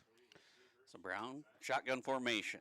Hudson to his left. He's got time. And going to be nearly intercepted. It is going to be intercepted. Flags all over the place. I think this is going to come back. Johnson might have interfered with it. He almost stopped after he caught it, whether to continue or not, Kurt. But he does. But flags on the play. I think we're going to have pass interference here on the Missiles. We got 2 flags and a beanbag down, apparently. Everybody was throwing something on there. Everybody wanted in on that call. So when there might be a set of car keys out there. Yes. Those will be up here. We'll have to call out asking who those are about. Did you see the official signal? I did not yet. No. There's, Talking it over here. I didn't see it. I must have missed it, but I'm going to assume it's pass, 15-yard pass interference. Pass interference. So Hawks will retain possession here. 9:43 to go here in this opening half. Milledgeville 44, Meridian 0. Johnson just coming in a little early there. We did the starting defense for the Hawks. Their starting offense is Bryce Brown at quarterback, Austin Merritt at fullback, Seth Ralston and Jason O'Laughlin wide receivers, along with Ted Jones, offensive lineman Isaac Hansen, Landon Sutherland, and Kylan Morris. Brown gets a pass to complete to Jones. He completed the Jones. He did drop it, did lose it there, but it had made the catch, and it went out of bounds. Lose it, but yeah, nice gain on the play. Brown finding his favorite target in this game, Jones, going to gain about 8. Jones' third catch unofficially. So 1st and 10 for the Hawks. Ball inside the Missiles 40-yard line at the 38. Would like to mention again that we do know the name is Caleb Sarber, but Saber is a nickname that we have given him. Ball on the ground, and I believe Nye's going to, or Living Good's going to come away with a missed pitch there between Brown and Hudson, and the Missiles are going to have another turnover here, Kurt. Yeah, Missiles defense falls on that ball there, and a little miscommunication there by the Hawks. Carter Livinggood falls on it. Missiles take over 1st and 10 at about the 40-yard line. About the 41, 42? 41. So, yes, like you said, we are aware. It is Sarber, but we pronounce it Saber. He likes it. We all like it. Yep. Thank you, Josh Stepp. So 1st and 10 for the Missiles. Francis under center. Or Sicknard if you listen to the other broadcast. It's going to be Promenschinkel off the left side. Jaden running hard, spinning out. No Promenschinkel. Jaden's starting to find his groove here offensively, Kurt. Gain of about 11. Yeah, good to see Jaden getting some carries here and maximizing his time. I think we said one other broadcast that he's somebody that could come in huge in the playoffs to even just spell people here and there because the Missiles are not deep. Would not consider us a deep football team. But we can move guys around the different positions, so it's good to see him come in and maximize his time here today. Sounds like, yeah. Stockton pulling away, leading 26-0. Sounds like I got boots on the ground in Farmington. We'll get some updates there as well. All right. France is going to hand it to Nye. Nye up the middle. Ralston, as well as 67 in there. Merritt on the stop. Gain of about 5 for Nye. Blaine Kappas down in Farmington, so we'll see if I can get a report from him. All right, yeah. Say that was probably the most interesting one going on right now in terms of score that we had earlier. Your brother's kind of failing us on that one here. That Farmington EPC He might score. be tending to his chickens. That's true. A lot of chickens can fit in that coop he's got there at his house now. Francis going to hand it to Jaden. Jaden off the right side. Going to have a first down. Gain about 6. Tackled by 21 there. Maxwell Hubner. 6 more. Jaden up 40 yards. I think my sister as well is doing the Ruby's player of the game. She done it all week, or all season long, all 9 weeks, and she texted me this morning, are we still doing the player of the game? If you want to, absolutely. So thank you, Rubies. Yeah, thanks to Rubies. So 1st and 10 for Shelley. The Missiles. Ball inside the 40-yard line of the Hawks. Fake to Promenschinkel. Give it to Nye. Nye off the left side. And going to have a flag here. Down over here. So going to have a gain of about Defensive 13, holding. 14 yards here. Plays, it's probably going to end up being declined, I would guess. Is the defensive holdout here? I think the head official's asking you defensive holding, but yeah, he pulled Johnson down. Yeah. So does that get tacked on, or is it going to be probably just gets I'm declined? assuming you can just decline that Or acting or like they're going to tack it at on. the end of the play. All right. So 10-yard holding penalty. Yeah, gets tacked on at the end of the play. Already a big gain there. So 14 more for Nye there. He's up near 86 yards unofficially. Still 8:12 to go. Ooh, 10-8 Farmington. 6:17 to go. EPC Wow. on the Farmington 44. Thank you, Blaine Kappas. Yeah. Coach down there at the Bureau Valley Storm, down taking in the Farmington. Farmington's in his conference. Seen the Farmers then, huh? Yes, Blaine Kappas led his Storm, won the conference championship, the fresh off. I believe they went 8-1. And Spencer Nye. Spencer and I. You need a rumbling, couple stumbling, of your fumbling, whoops there. bumbling, yeah. Finally taken down there and seeing the number of that player for the Hawks. He's slow to get up. Jones on the stop, but Nye has 9 more yards. Second down and 1. Ball on the 4-yard line here of the Hawks. We're going to have to peek out the window here if they run to the blind corner. We're almost getting to our black hole there. Territory here of the Missiles. So 7:15 and counting in this second quarter. Double tight end set. I formation, Promenchenko and Nye. Pitch to Jaden. Jaden off the right side. Got blockers. Got Living Good, and Nye leading the way. And he walks it in for another Missile touchdown. Jaden Promenchenko goes 4 yards, and he's rewarded with a touchdown on the day.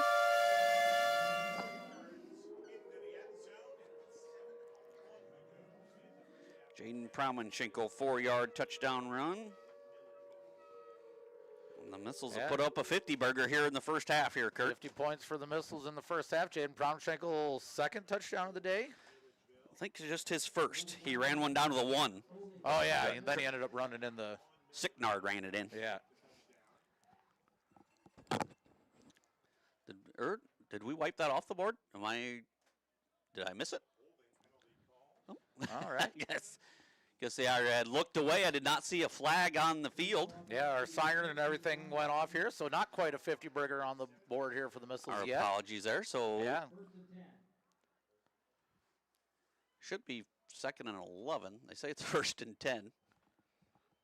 I believe, wasn't it We're 2nd going and 1? with the dozer setting here with Living Good. No, uh-oh. Blowing dead. We have another forehand. Missiles moving early.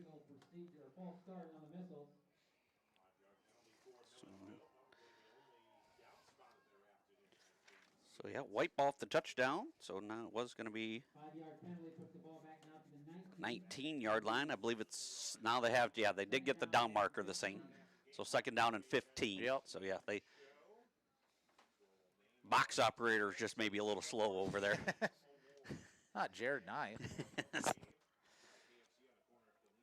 So 2nd down and 15. Ball on the 19-yard line. Missiles come out now in the base offense here. Francis under center. Double tight end set. Francis rolls to his right. Gonna air it out. He's got Johnson. Johnson at the goal line. Came down with it. And he is in. He just gets across the goal line. Nice ball there thrown by Francis. And the Missiles strike again. There's the 50-burger, Kurt. Yep, 50-burger back on the board. Second appearance today. Or yeah, you were right there, Kurt. That would have been. Jaden did have a touchdown receiving his last, reception, but yeah. it wasn't a run, but so he still does have a touchdown. So 19 yards there for Francis to Johnson. So now 6:51 mark. Francis, pistol formation, Nye behind him. Gonna hand it to Nye, gaping hole. Filled in there nicely by 14, but tackled too late there by O'Laughlin. 2-point conversion good. 6:51 to go here in this first half. Milledgeville 52, Meridian 0. We'll be back on the Missiles Media Network.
here.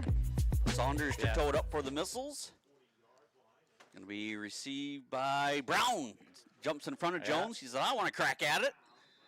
Chopped down there by Saber. Yeah, Saber takes a crack at him then after he takes a crack at picking up the ball. That was a good pickup there, though, off that bounce by Brown, swinging around here. So 1st and 10 for Hawks. Ball on their own 35-yard line. As Blaine Campus says 3 minutes to go in the 4th quarter. EPC on the Farmington 20, trailing 10-8. Not sure if EPC has a kicker or not. You never know in NUIC Evidently football, Farmington does, because that's how they got the Farmington lead. must Blowing that play up is Living Good. Wreck-It Ralph right there. Hudson. Hudson. Loss of 2 on the play.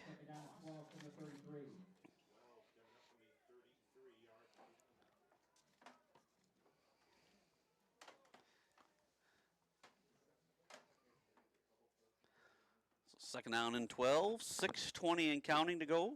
Hawks go slightly no huddle here. Call brought out from the sideline. My brother must have gotten done with his chicken chores, Kurt. He did check back in. I just got that score from him. One thing I certainly know he's not doing is feeding his dog canned chicken. Shies away from that. We had a little false start here on the Hawks. 2nd down and 17 now. Joe Letty checking in from the Illinois game. He said they got a big win, and they were up 28-6 last I'd seen. So, see the Illini back in the win column. Yeah. Brown drops back to pass. Going to be Wreck-It Ralph there, gets him down again. Living Good with, I believe, his 8th sack on the year. Saber there to greet him as well. Second one the day for Carter Living Good. Wreck-It Ralph. A lot to deal with there on the inside here for the Hawks is Carter Living Good. So 1:20 to go. 1st and goal for the EPC Wildcats. 1:20 to go down there in Farmington. He said, fear the Zier. Zier has been a problem for Farmington all day. Brown, shotgun formation, hands it to Hudson. Hudson off the right side. There's Wreck-It Ralph again. Ralph there, met soon by his bash cousin there, Spencer Nye, just to help things. No gain on that play. Give him 1 yard gain on that play. 4th down and 22 now. South Beloit is leading Alden Hebron 37-6 in the 3rd quarter. So looking like South Beloit will travel here next week. Has some implications to this game and who the winner of this game plays. Looks like it's going to be South Beloit, which means the Missiles will get to stay home 1 more week. Brown looking to punt here on 4th and 22, 4:38 to go. Brown going to angle that one a little bit away from Nye. Towards the Missile sideline, but stays in bounds. O'Laughlin going to down it. Good punt there by Brown. And the Missiles are going to take over. 1st and 10. Ball on their own 47-yard line.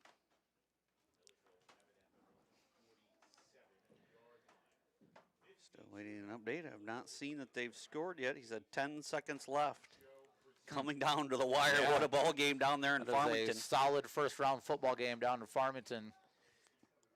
EPC Wildcats looking to have a walk-off win here. 4th and goal from the 5. I feel like I should get him on the headset. Yeah. Put his phone up to him. Here comes Francis once again under center. Nye and Johnson now in the backfield. Johnson's going to take his crack at it.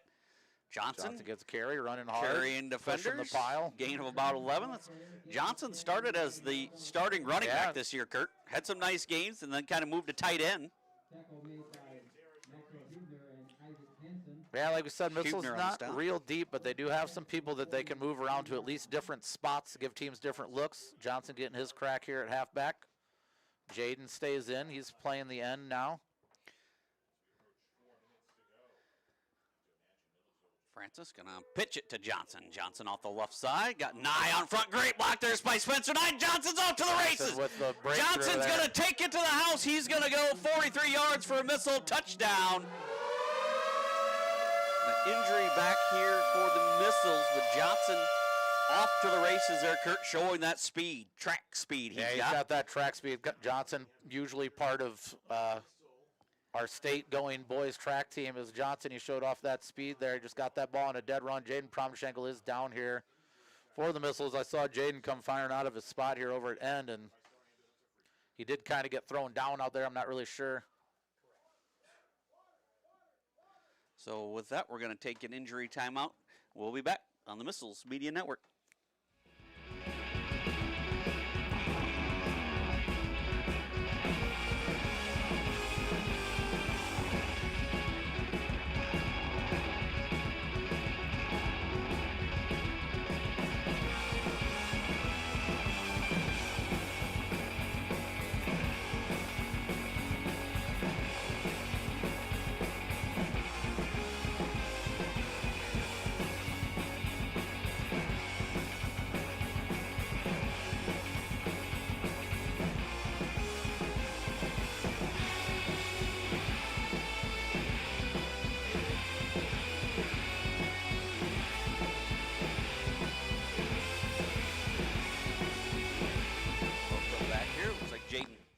Walked off under his own power. Looks good to go. Maybe had the wind knocked out of him. It's going to bring Parker Saunders in here on the two-point conversion, but we're just going to hand it right up the middle to Spencer Nye. Dragging his way in.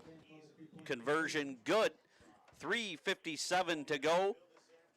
And the Missiles have put up 60 points here in the first quarter. They lead 60 to nothing. 3:57 to go. We'll just keep it right here.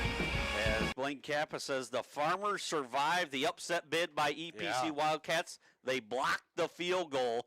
EPC had a 4th and goal from the 5, 10 seconds to go. They lined up for the field goal, and it was blocked by Farmington. So Farmington survives the Wildcats on a great effort there by EPC. So congratulations to those boys on a great season and giving it everything they had down there in Farmington. The number 3 seed 9-0 Farmers go to 10-0, but they had their hands full with the Wildcats. Yeah, it's good to see. You know, sometimes you end up with those first-round games, though. When you do get teams traveling a little bit and playing teams out of their area, you can only see so much on film. You can only learn so much from film. Film doesn't always show everything either in terms of size, speed, all that stuff. So good effort, valiant effort there by the EPC Wildcats traveling down to Farmington and almost pulling that one out. Don't see probably too many 1A football games going to a field goal. Yeah. Field goal to win it for Farmington. Gave them the lead, and EPC had theirs blocked. Saunders to tow it up here. Received by Ralston. Ralston tackled by Pauly. By Gabe Pauly. Or Ralston almost tackled Pauly on that play. Put his helmet right in his gut. Put it right in his gut, right in his belly.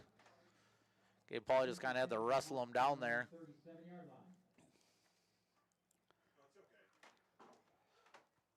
Base defense here for the Missiles, finishing out this half. Shout out to the Boosters for getting the playoff shirts ordered this week. Yeah, they're in. They look nice. I see their crew had some "We Are Here for the Pulled Pork Nacho" shirts on in the concession stand today. So solid ad. Once again, one of the best concessions. Oh, ball on the ground. Rayhorn's going to be on it.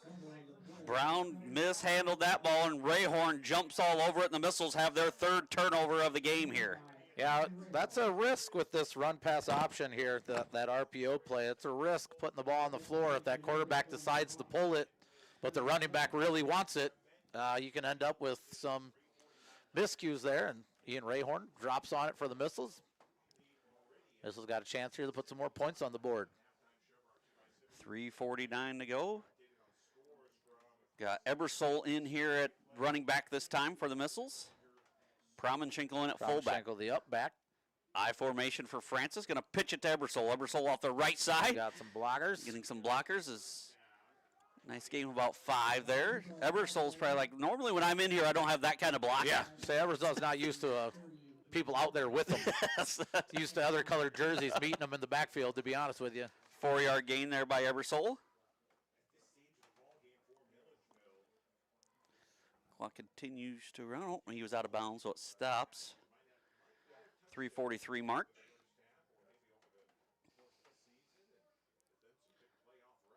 Francis, I formation. Nye back in there at running back this time. Spencer Nye weaving Good in and pull out of there. traffic. Gonna be tripped up there. O'Laughlin on the stop. First down for Spencer Nye. You know, about 10 more for Spencer Nye. Goes up over 100 yards for the first half here.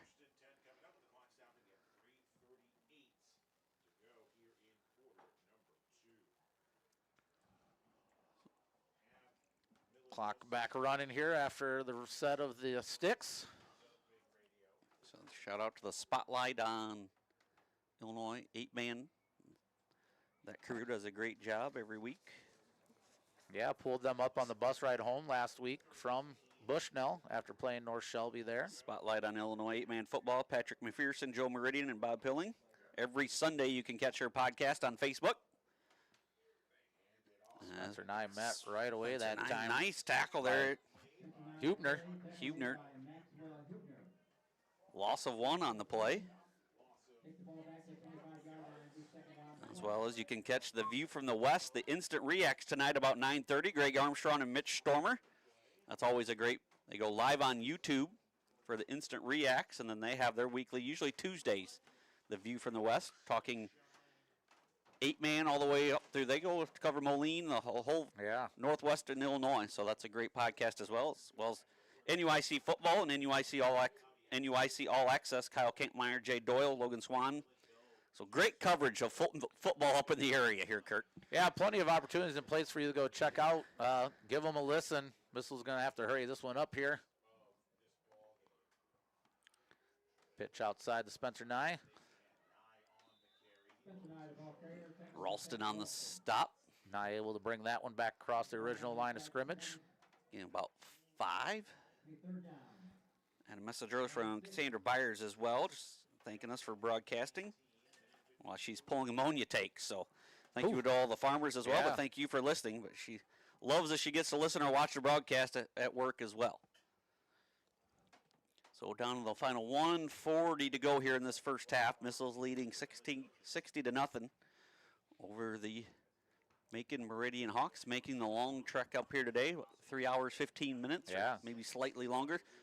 They come up on a nice charter bus I'd seen in the parking lot. I was going to say, I actually was just going to mention that. I had Kurt Sipperly in the parking lot on my way up here, asked me if we were going to start taking the K&K show on the road and doing other games, and I looked and I said, maybe if we get what they brought to our game. Yeah, just like the Madden Cruiser, we'll go.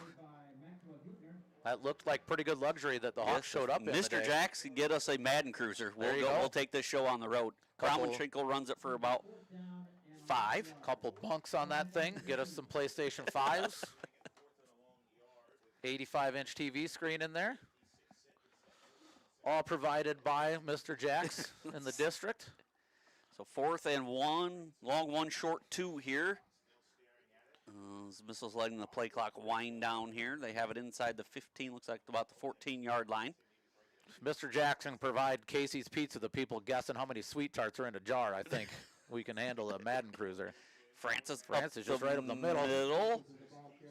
Turning inside the 10. Nice gainer there, about 6 yards, about the 8-yard line. First and goal from the 8. We'll say I don't think the Missiles have to run another play here. Or not here. They're going to let the play clock wind down. We'll check some other scores here at the half.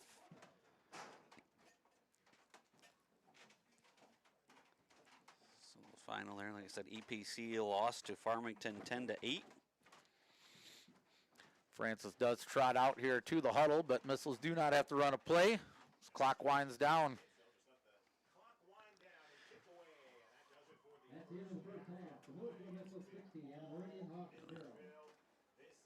You can catch the replay of the kick online or view from the west as well as NUIC football. So once again, your score here at the half: Milledgeville 60, Meridian 0. We'll go over the stats here quickly first for the Hawks from Meridian. Ralston 4 carries for 17 yards. Brown 6 for -9. Hudson 8 carries for 4 yards through the air. Brown 6 for 12 for 60 yards and an interception. Through the air, Ralston has 2 catches for 3 yards. Jones 3 catches for 37 yards. Dowdy 1 catch for 13 yards. And then penalties, they had 7 penalties for 50 yards and 3 turnovers for the first half. For the Missiles here, offensively, we had Nye. He had a punt return for a touchdown. And then he had 11 carries for 107 yards. Johnson, 2 carries for 54 yards and a touchdown. Jaden Schinkel, 5 carries for 45 yards. Francis, 2 carries for 7 yards and a touchdown. Ebersol, 1 carry for 4. Francis through the air, 5 for 8, 3 touchdowns. With Johnson, 3 catches for 75 yards, including a touchdown. Spencer Nye also 1 for 1 for 45 yards and a touchdown. He had 1 catch for 9 yards. Mickelson, 1 catch for 45 yards and a touchdown. Jaden Schinkel, 1 catch for 32 yards and a touchdown. 4 penalties for the Missiles for 35 yards in that first half. As you turn the ball over 3 times, Kurt, you're going to have, against this Missile team, you're going to have your hands full as well. Yeah, it's going to make it hard to really do anything here against the Missiles if you're giving the ball up to them and getting this offense on the field. And the defense certainly doesn't make it easy for anybody every week either. Missiles basically doing it all. We're on the ground, we're in the air, we have a special teams touchdown, we have turnovers on defense. Missiles doing it all here in the first half against this Hawks team, who, like we said, very young team on their roster. I think they're fixing to be a pretty good team in 8-man as they take on 8-man in their second year, learn a little bit more about the game. I think they're going to be a team we'll see around next year.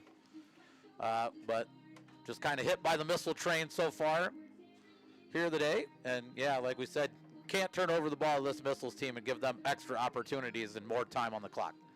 So, once again, your score here at the half, Milledgeville 60, Meridian 0. We'll be back. We're going to have some halftime interviews with the cast from the Susical the Musical here shortly, right here on the Missiles Media Network.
Here to the halftime show of the Missile playoff game. We're going to talk some Seussical the Musical here with some of the cast from the upcoming play next weekend over at the Chadwick Gymnasium. So first we'll give your guys' names and tell us what character you play in the upcoming play.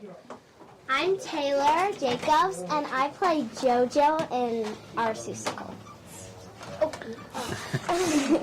My name's Michaela, and I play Mrs. Mayer.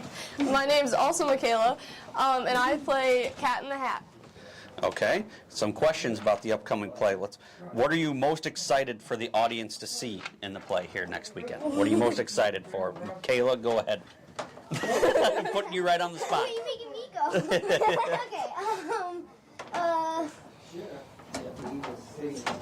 I'm excited for them to see the set. The set? Okay. The set. Taylor, go ahead. I'm excited for them to see, like, all the individual pieces, like the tree, the bathtub, and the props, and just see how, like, we put them together to make this show. All right, and Michaela.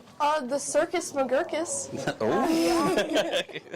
Okay, next question. What's been your favorite part of the rehearsal process? I know you have put a lot of work, a lot of late nights. You guys do a ton of work, but what's been your favorite part of the rehearsal process?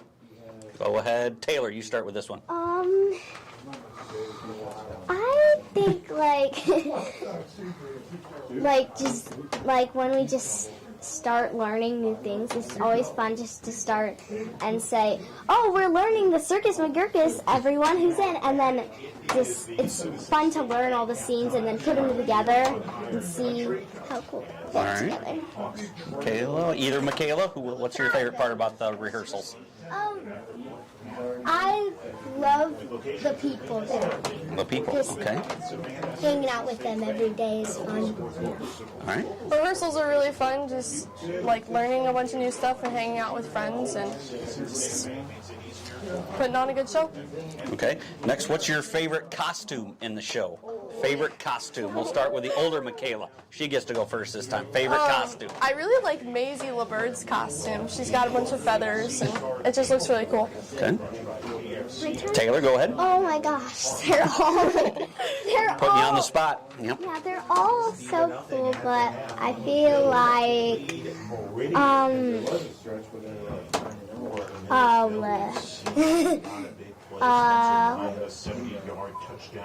I feel like General is my favorite with all the medals and badges, and it's just like fun to look at. Okay. Michaela, what's your favorite costume? I personally love JoJo's. I just love how it's so colorful. Okay. All right. Two more here. Who in the cast is most likely to break character? Who in the... Okay, you make it... Okay, you say the older Michaela says the older Michaela. Yep. What about you, Taylor? Who's going to... I say me. You say... I feel like every time we run the scene and like one of the characters is supposed to say something so serious, I'm like trying to hold it in. Oh yeah, when we're doing our scene where she's supposed to be in trouble, she always is just she's smiling. And I'm like, why are you smiling? All right, Michaela, who are you going to say? Either myself or Ryder House, because Okay. he has a lot of silly stuff he has to do. All right, and last one here. Why should people come see the Seussical the musical next weekend? Why should they come? Michaela, go ahead. Because it's so fun and it's an entertaining show for all ages. Okay. Taylor, go ahead. I feel like people should come see because it's because I feel like it makes them have like a good time just going to see it and seeing all their or kids or grandkids or friends in the show. It's just like, and it's also like relaxing, and it's just like a fun experience for some people who've never been to like seen a show before. So I feel like it'd be like a fun experience for them. Okay. Kayla? It's a really fun, fast-paced show to perform, and even just sitting in the audience, it keeps you engaged the whole time, and it's really fun. fun one to watch. All right, so that's next weekend. Show's Friday, Saturday, Sunday. So that's 7 o'clock Friday and Saturday. Yep, and 2 o'clock on Sunday All right, in Chadwick. Okay. And the tickets will be $10 a person and make sure at Chadwick, not at Milledgeville. Yep. And Susical is sponsored by EBS Hobbies. Ernie Bates at Country Financial and McKenna's Flooring. Covering? Is it covering? All right. I don't know. Anything else you guys need to add to the? Yeah, and I wanted to say thank you to like the people who are watching and all the especially like the sponsors. Just thank you for helping keeping our theater program Also, thank you for Cindy Polly and Talisa Polly for making this show happen. Yes. Yeah, big thanks to them. This would never be possible if they weren't there. All right, that's going to wrap up our cast here. The Susical the Musical. These kids have been working really hard for the last couple months to get this play. So come check it out next weekend in Chadwick. We'll be back on the halftime show.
That has joined us. Nolan Folk wants some airtime, so we're allowing him. He's been working hard for the Susical, the musical coming up as well. Nolan, what are you most excited about the play next week? Probably the Wickersham's going off stage and into the crowd and running around. All right. And what's your character? Wickersham number 2 and cadet. Okay. And let's see, what's your favorite costume in the play? Do you have a favorite costume? Probably Mr. Mayor's costume. Mr. Mayor's Kendrick. Okay. All right. How about your favorite character? Who's your favorite character in the play? Probably. There's a lot.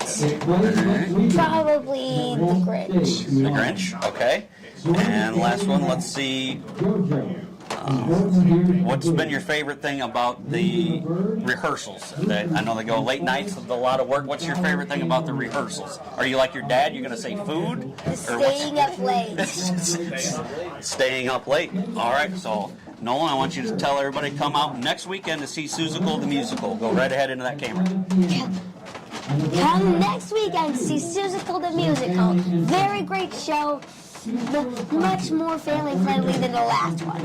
All right, that's Nolan Folk with the Susical the Musical. Come see it next week in Chadwick.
enjoyed the halftime entertainment with Yeah. the Suzical, the musical cast. They did great. Got Garrett Gilroy doing the kickoff here for the Missiles in the second half. His first kick of the year. Yeah, that one's going to drop between the first and second rows.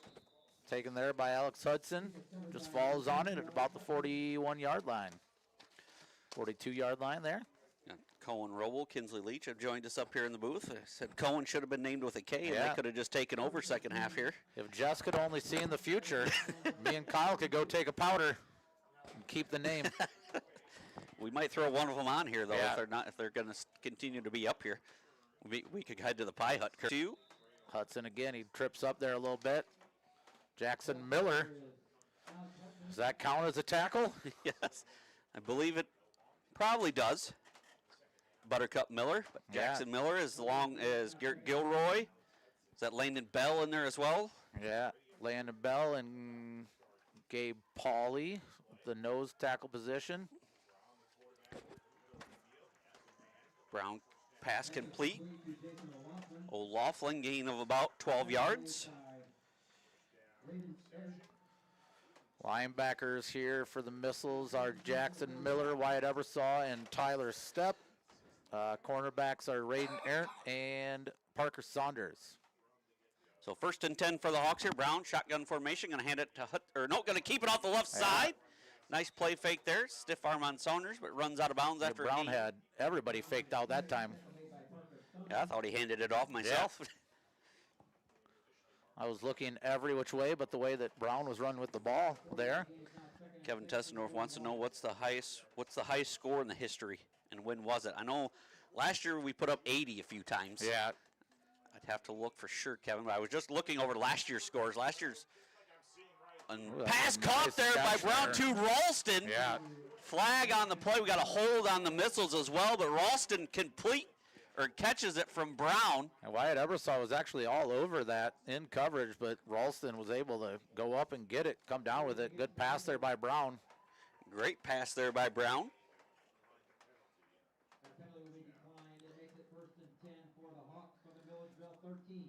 The 13, so 31 yards about on that pass.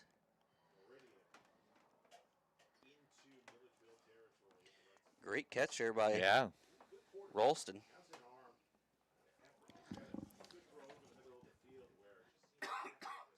So shotgun formation. Hudson off to his left. Brown takes a snap. Looking to his right. Still looking. Going to be pressured by Miller and throws it in coverage there. Was number 10, Raiden Arndt. Brown was spied there nicely there by Jackson Miller, who sticking on him, and when he saw him about to make an opportunity to run, he closed in on him.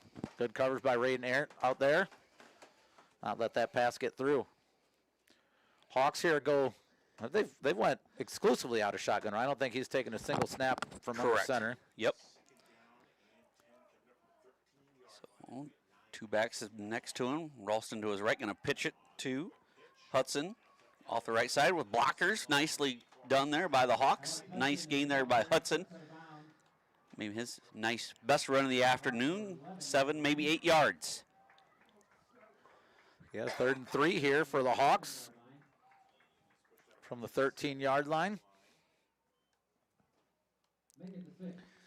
So 3rd down and 4, ball on the Missiles 6-yard line. They had the ball on the 13.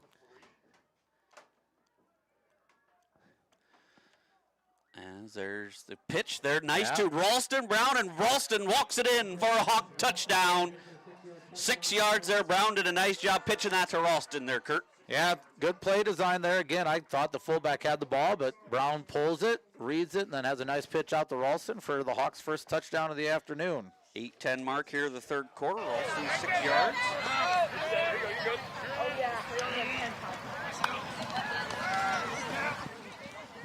So Brown's going to take this ball. He's going to walk it in there on the right side, right corner. Runs in the 2-point conversion. 7:50 to go in the 3rd quarter. Missiles 60, Meridian 6. We'll be back on the Missiles Media Network.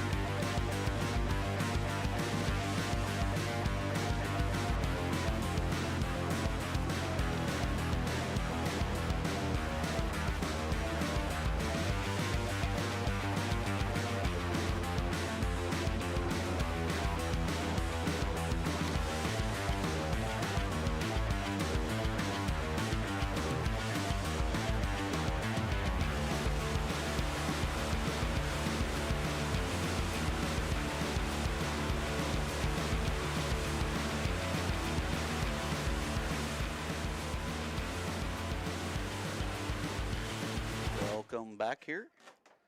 Hawks get on the board here. Yeah, nice drive put together there by the Meridian Hawks here. So towing this one up, going to be a different kicker for them as well. 86, Chris Gotts. Another sophomore here for the Hawks. Going to send this ball well. Ralston, a little change up there. Ebersole misses it. Somebody better get on that. Garrett Gilroy falls on it. That kick is covered up by Garrett Gilroy on the 38-yard Garrett Gilroy learning from an opportunity he got at the polo game, I believe, where he picked that ball up and tried to run with it and ended up fumbling it. This time he just gets down on it. To answer a YouTube question here quickly, I believe we are not really allowed to play the music at halftime, or we will kind of, due to the copyright issues and stuff, we will kind of get shut down. Yeah, not sure if we got a lag in our camera, but we're told the camera needs to catch up to the announcers. So it must be your feed there. Kyle and I have never been that quick. Nope. If we could forecast what's going to happen, that would be fun, though. Ebersole going to hand it to Stepp, the third grader's favorite player. Yeah.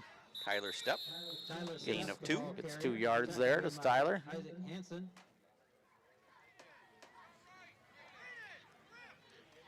51 there. Isaac Hansen on the stop for the Hawks. Hansen helped up there by the official after the play. Hopefully we're a little easier on the officials here this half. Took some shots there. Couple shots taken by the officials in the first half. That was a big one on that punt return.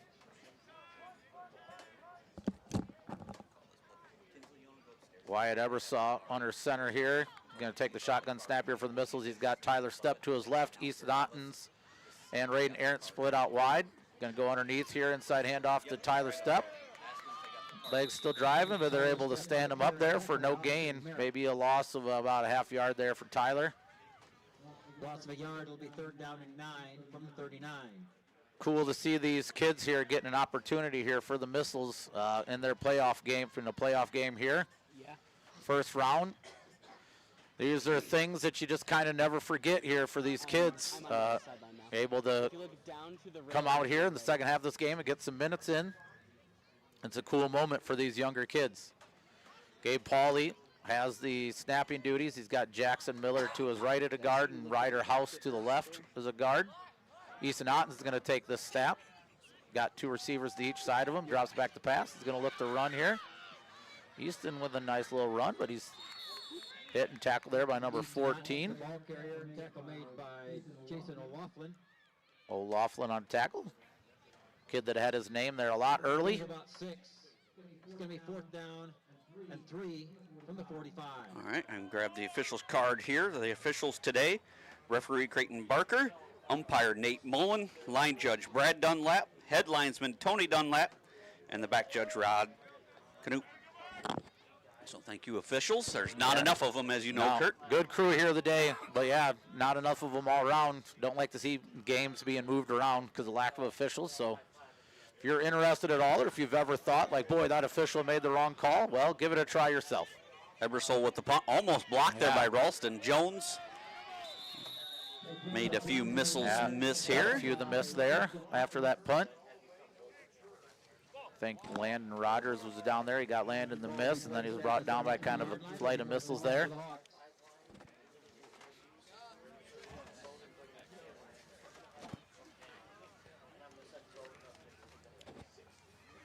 Missiles defensive line here continues to be Garrett Gilroy, Gabe Pauley, and Landon Bell.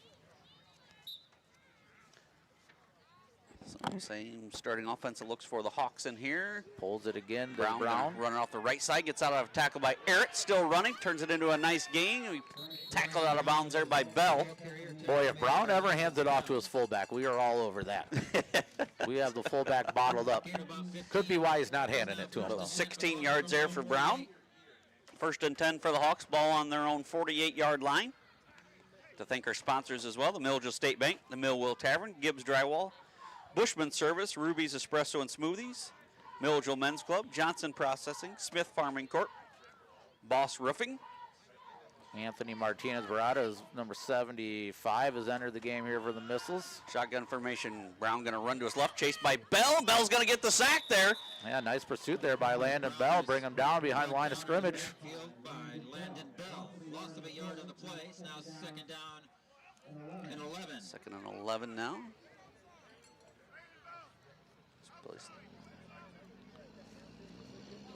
Coach Roble over there still coaching up these kids here from the sideline. 2nd down and 11 for Brown and the Hawks here. Down to 1:15 to go here in this 3rd quarter. They're running clock here in the 2nd half, no matter what. Brown gonna fake it to Ralston once again. Brown running off the right side. Ebersol on the stop after a gain of about 6. Yeah, I was worried there. Ebersol started the foul. Number 5, Wyatt Martin, out on a route. Brown still had the ball. 3rd down and 4. Other sponsors, Illinois FBFM, Kness Heating and Cooling, Premier Auto Studio, Journey Farms, EVS Hobbies, Wally's Place, McKenna's Flooring, Rock River Lumber and Grain, Prairie Lumber, R&H Seed Solutions, Carly's Courts, Milledgeville Do It Best Home Center. Thank you all sponsors for being with us all season long. Shotgun formation for Brown, 3rd and 6. Brown drops to his right, finds O'Laughlin there. He's going to have a gain of about 7 yards. First down there for the Hawks. 1st and 10 Hawks. Hawks moving the ball again here. Getting a few yards each play. Not seeing much O'Laughlin for score. switches his side of the field there. Brown pitch outside here. Ralston gets away from step. Now Ralston running it down the sideline. Makes another man miss, makes another cut, and he's going to take it to the house for a Hawks touchdown. Ralston goes 39 yards. That was some nifty running there by the sophomore there, Kurt. Yeah, good play, good pitch on the outside. He made Tyler Step miss up here up front. Then he made Ray there miss in the secondary there. A couple of nice moves there. Would like to see those kids break down a little bit more and step up and make the tackle, but like I said, they're getting minutes here against the varsity squad. So they're learning. Teaching moment there. So there's some of the ability of the young sophomore running back, Seth Ralston. Scampers 39 yards for the touchdown. Yeah, they're going to have their quarterback back next year. They're going to have their running back next year. All 3 of their linemen return. Yeah. Going to lose. So, yeah, very nice pieces to return for the Hawks. They're going to be a team to reckon with next year in the 8-man ranks. Brown going to get it. Fake pitch there. They ended up slinging out there on the 2-point conversion. Hudson, and he is in. Yep, Hudson gets the 2-point conversion good from Brown. Another score here for the Hawks at 60-16 as we're going to start the 4th quarter right after this media timeout.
Hawks score here. Ralston a 39-yard touchdown run.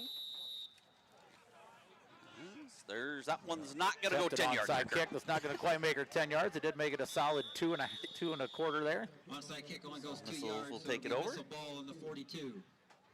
11:50 and counting. Missiles will most likely be back in action next Saturday here versus South Beloit from the last scores we'd seen. The Looks Missiles, like it's going to be our first look at the Sobos this year. So First and 10 for the Missiles. The only problem with 2 home games to start your playoff run is it probably means you're going to have to travel in round 3. But, you know, maybe it doesn't always work out that way. Right teams could win. Yep, Missiles will not be looking past the Sobos. Nope. I can guarantee you that. 1 week at a time here for the Missiles. They'll happily take round 2 at home here at Floyd Dobb Field. Ebersol, shotgun formation. Step to his right and fake it to him. Now Ebersol going to run it off the right side. Has some room to run. Turns it into a nice gain. Gain about 11 yards there for Ebersol. First down. A little delayed there. I don't know if Ebersol was looking to pass it first or just the way the play is designed, but a little delayed there. But it let his block set up to get him to the outside and picks up a first down for the Missiles.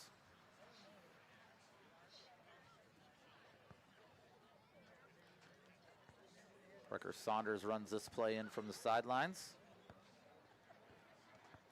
Number 30, Landon Rogers, is in the game now. And an end for the Missiles. He's going to split out to his left of Ebersol here. Ebersol's got Tyler Stepp in the backfield with him. Saunders goes in motion. Ebersol takes a snap. Run it right up the middle here. Turn it into a positive gain. 56, Kellen Morris on the stop. Gain of about 6 there for Ebersol.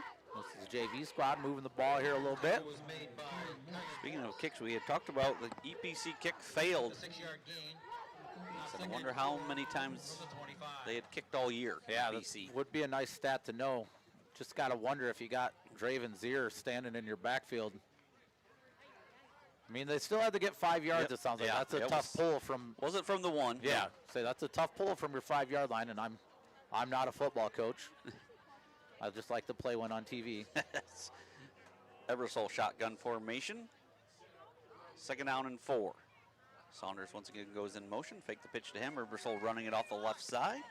Hipped up and over. Flipped up by O'Laughlin. Gains about 2. Going to be 3rd and 2. Couple there for Ebersol on that play. I did see a kick good last night. A great game between Geneseo, former conference rivals in the 4A playoffs. Yeah. Geneseo knocking off Rochelle on a 36-yard field goal as time expired in Geneseo. Yeah, I talked to a Geneseo alumni the day at a YMCA basketball game. I was excited to see that. She was, remember the old Geneseo, a football powerhouse The for Green Machine. years. 2 proud traditions there, the Hubs and the... This was almost had that one there from Easton Ottens out to Parker Saunders. I think Easton set his feet there a little bit more. Had a little bit of time there to step into that throw potentially.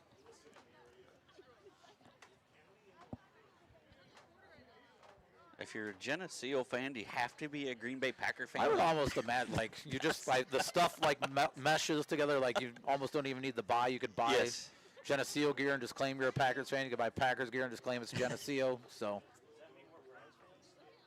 4th and 2. A little bit of movement there. That might have been old Buttercup. False start here, going to make this... Oh, no, they the jumped. Other side. They jumped. Didn't see that. The official is giving... Yeah. Now he changes it. There we go. We're all coming together now. So, yes, Hawks do jump, so gives the Missiles a first down. 7:40 to go here in the ball game. Missiles leading 60-16.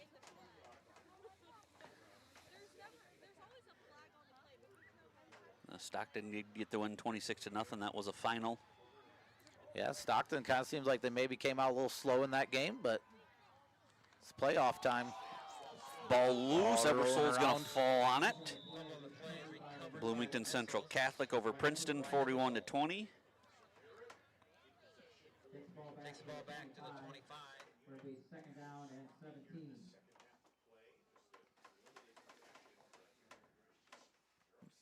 Yeah, clock continues to tick here for the Missiles. See him run this clock down a little bit. See if I got any other 8-man scores here as well.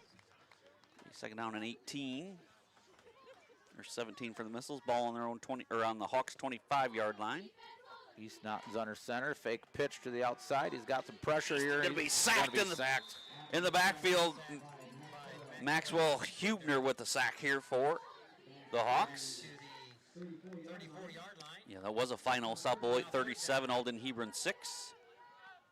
And Amboy 62-8 over Milford at the half. 60. So the Clippers putting up 60 points as well in the first half. West Carroll 42-8 over West Central. Polo 36, Kirkland 14, and Metro East and St. Anne was 6-6 in the second quarter.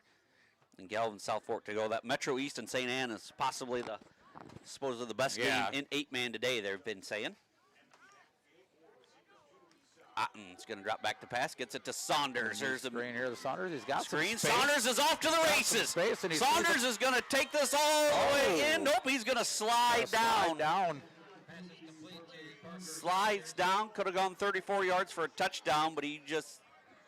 I get it, but I say, Parker, go ahead and get yourself a touchdown in the first round of the playoffs here, buddy. He hasn't had many of those opportunities. Nope. Give him credit for sliding down there. Yep. Tip of the cap to him, but... I would imagine that Macon Meridian Hawks here would have understood a kid just getting himself a touchdown here this late in the game. I understand why he did it, yes, but yeah. Go ahead and get your score, Parker. But Otten's now, as they're going to try to get Colin Bivik is in at fullback. Finds himself here at fullback. Easton Otten's under center. I formation behind him. Going to hand it to Bivik. Bivik pushing. Gets pushed back there. Not going to get there. Down to about the 1. If he would have ran as hard off that play as he was just running off the field, Kurt, he would have scored. He would have scored. Well, he runs back in. Going to give him another shot here, I believe. He hesitates just a little bit when he gets the ball. He runs hard to it to get the handoff and then hesitates a little bit going into it here. Counted by the freshman. So second and goal from the 1-yard line. Otten's under center. Ebersole and Bivik I formation behind him. Bivik going out of the 3-point stance. Going to hand it to Bivik, leaning, and he's in for a Missile touchdown. Francis erupts there on the sideline. Bivik, they tried that earlier in the year, unable to get that kid a touchdown, but they reward him this time. And he punches in a 1-yard touchdown run at the 3:55 mark. Biggest eruption of the day here out of the Missiles crowd after putting up 60 points before that. So score now reads 66-16. 3:40 and counting.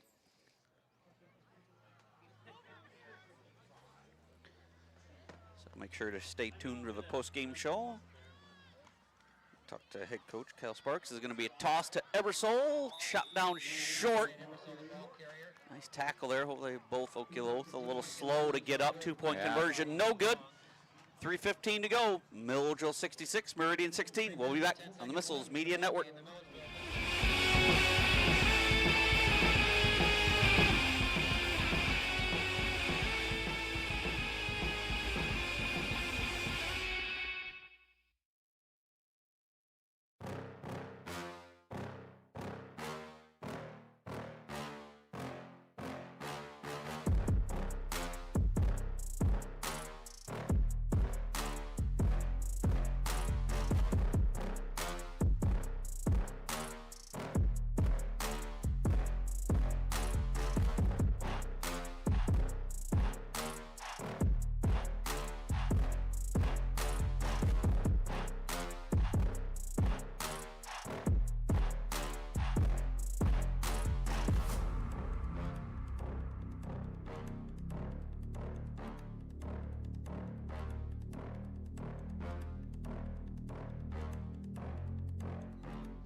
Welcome back here. Garrett Gilroy set to tow it up for the Missiles. Just updating the scoreboard. Stay tuned to our post-game show. We'll see if Kyle Sparks said he'd join us afterwards. We'll see if we can snag him. I'd like to talk about the Meridian program here with him, as well as Coach Roble on our Ruby's player of the game. O'Laughlin on the return, tackled there by Stepp. Tyler Stepp with a nice little hog tie there almost. Right in there, a little slow to get up, but he pops up. Looks like he should be good to go here. Keegan Livigood runs out to retrieve the tee. Keegan Livigood yesterday playing a little volleyball in PE, had to chase one down to the corner, and he played it up and over and into the basketball hoop, and really one of the greatest moments of his life, I believe, by the way he celebrated when that ball went through. No good for a volleyball point, but went in the basket. Is Meridian going to take a timeout? We'll take one quick with them here. We'll be back on the Missiles Media Network.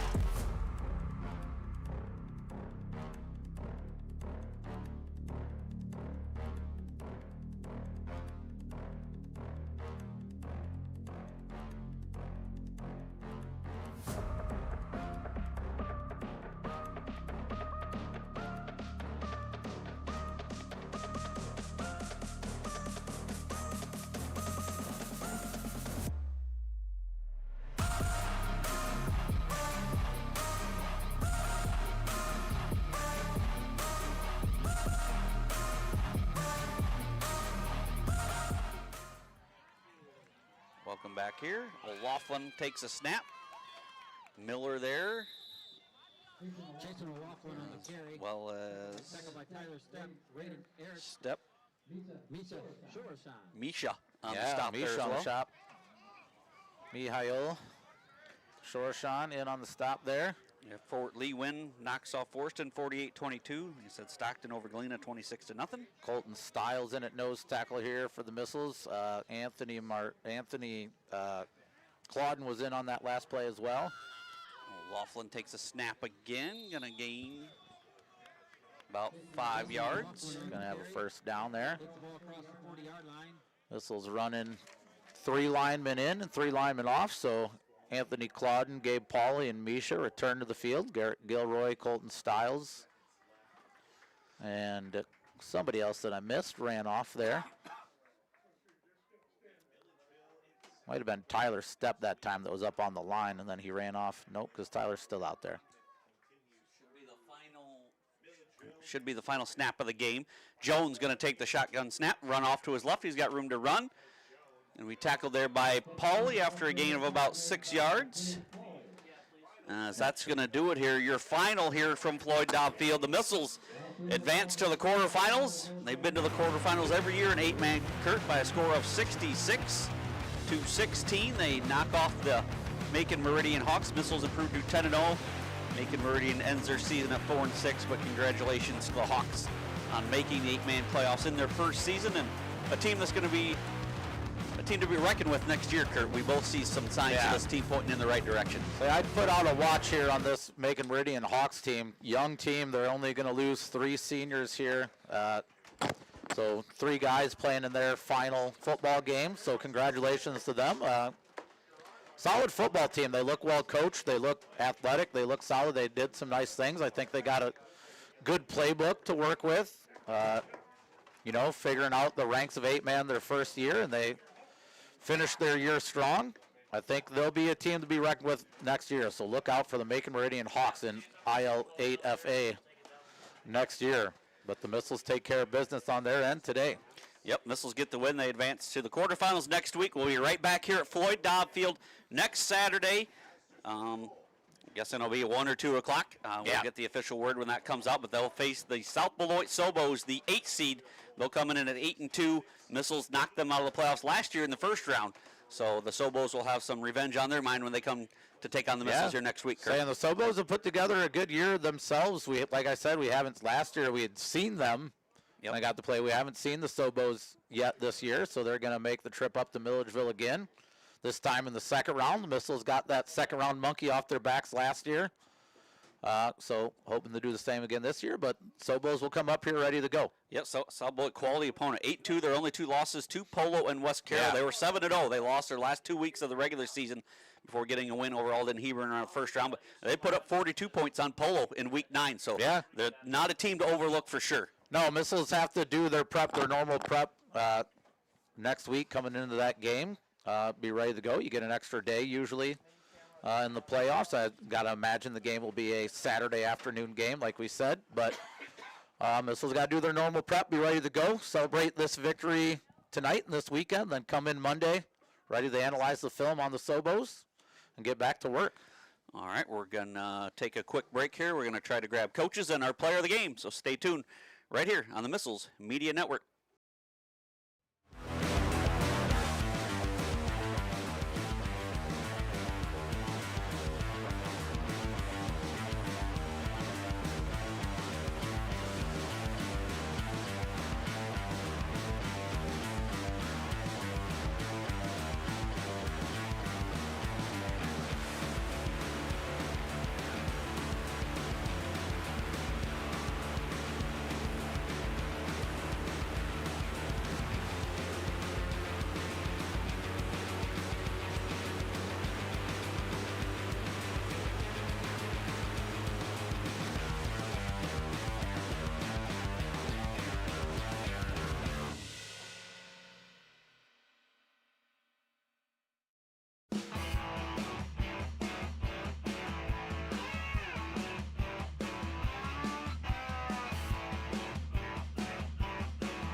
All right, welcome back to the postgame show here from Floyd Dobb Field. The Missiles get a first-round victory, 66-16 over Macon Meridian, joined by our Rubies, Espresso, and Smoothies player of the game, Jaden Promenschinkel. Jaden got some more carries, offensive carries, been a defensive starter, but the last few weeks been getting more carries in the backfield.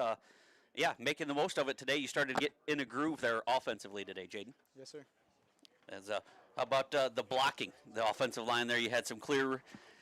Offensive line did a great job for you all day from what we've seen as well. Line did a great job, just getting good gaps, and they just did a great job today. All right, what did you see? Over 40 yards rushing, and a 32-yard touchdown pass. Talk about that play there. And did you run the right play, Jaden? So I actually did not, believe it or not. But made it work. Yes, talk about you passed out to the left side there, and lots of green. You made a great cutback. The line was cutting to the left, but talk about what you seen to make that cut back to the right and race to the end zone. So I caught the ball, and I saw on my peripheral that no one was blocking the guy on me, so I had to do something. Yep, you made something out of nothing there. As now talk about next week. You guys will be back at home next week against a very good South Beloit team, but back here at Floyd Dobb Field, what does it mean to get another home playoff game here today, Jaden? I think it means a lot. Home playoff games are just fun, most fun you'll have, and South Beloit's good, so it'll be a good game. All right, now we'll get to go, Jaden, a little bit better. Our Rubies, Espresso, and Smoothies player of the game. Favorite athlete? Favorite athlete? We didn't even prep you. I'd throw you right on the spot. Normally I give them a heads up, but favorite athlete can That's be a good question. from when you're younger, can be current. Favorite athlete growing up or currently? Isaiah Pacheco right now. Okay. Hard runner. All right. How about dream car? You got a dream car? Dream car.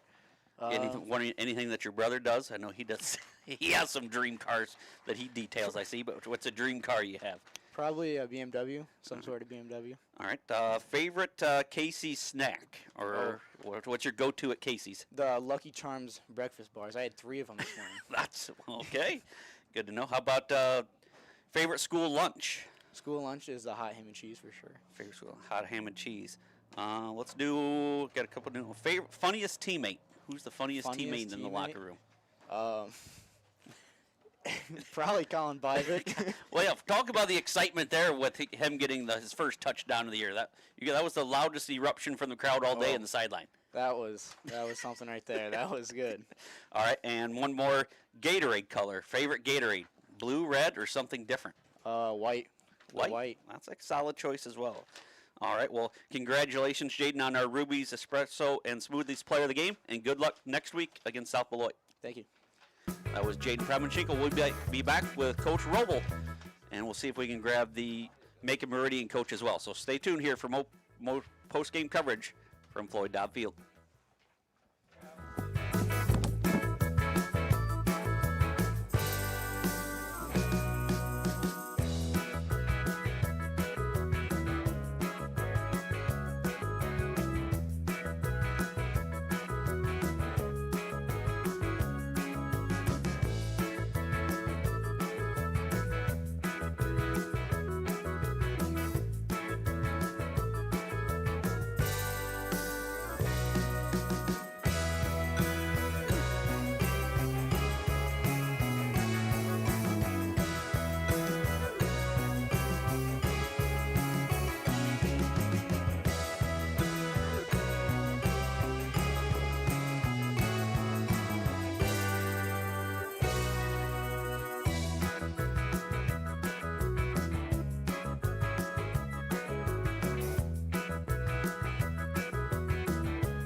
Welcome back. Did not get the head coach of Macon Meridian, but got another Pueblo game co-players of the game. Carter Livingood, Wreck-It Ralph, Duke Neville, whatever you want to call him, but Carter Livingood joining us here on the post-game show before we get Coach Roble. But Carter, congratulations, another home playoff win, and you guys get another home game next week. Just talk about what you've seen here first half against Meridian. You guys raced out 60 points on the board, most you guys have scored in the first half here this year. Yeah, I thought we brought it. We had a good week of practice, good preparation.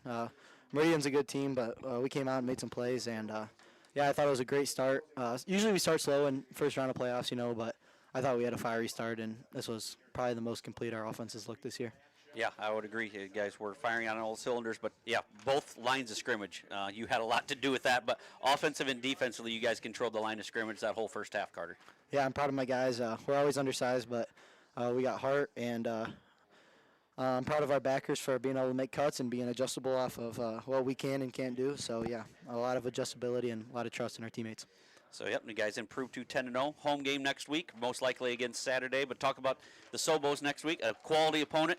8-2, their only two losses to Polo and to West Carroll. But they put up 40 points on Polo week 9. So just talk about what do you know about the Sobos next week? Yeah, they're a great team. They're big, they're physical, and I know they're going to want to bring it.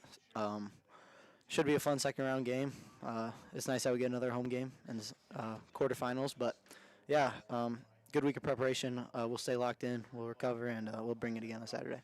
All right, now let's a couple of new questions for you. We've asked you were player of the game earlier. So what do you have a pregame favorite pregame meal or a ritual? Or are you superstitious or anything you do? I like to keep it light, some carbs, like probably just a sandwich before the game, some granola bars, and fruit. All right, funniest teammate. Funniest teammate. Oh, that's a tough one. I don't know if I can answer that right now. Too many good options. I'd say probably Colin Byvik. Yeah. Colin, he got Jaden's vote there as well. Yeah. Describe your game in one word. Describe your game in one word. Aggressive. Aggressive. All right, we've already. And we'll talk about your nicknames. You a fan? Did you know Living Good spelled backwards was Duke Neville? Yeah, at first I thought it was Duke with a K, and I was like, what is that? But I didn't know. Yeah, it's got a nice ring to it, I guess. And yeah, how about the Wreck-It Ralph? What do you think of the Wreck-It Ralph nickname? That's a good nickname as well, yeah. Good nickname as well. All right, well, Carter, and did we do the Gatorade flavor? Are you a blue or a red, or what's your favorite? Blue guy, yeah. A cool blue. All right. All right, well, congratulations, Carter. Ruby's player of the game as well with Jaden Promenschinkel, and good luck next week against South Beloit. Thank you, sir. All right, we'll be back with Coach Roble right after this.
All right, welcome back to the post-game show.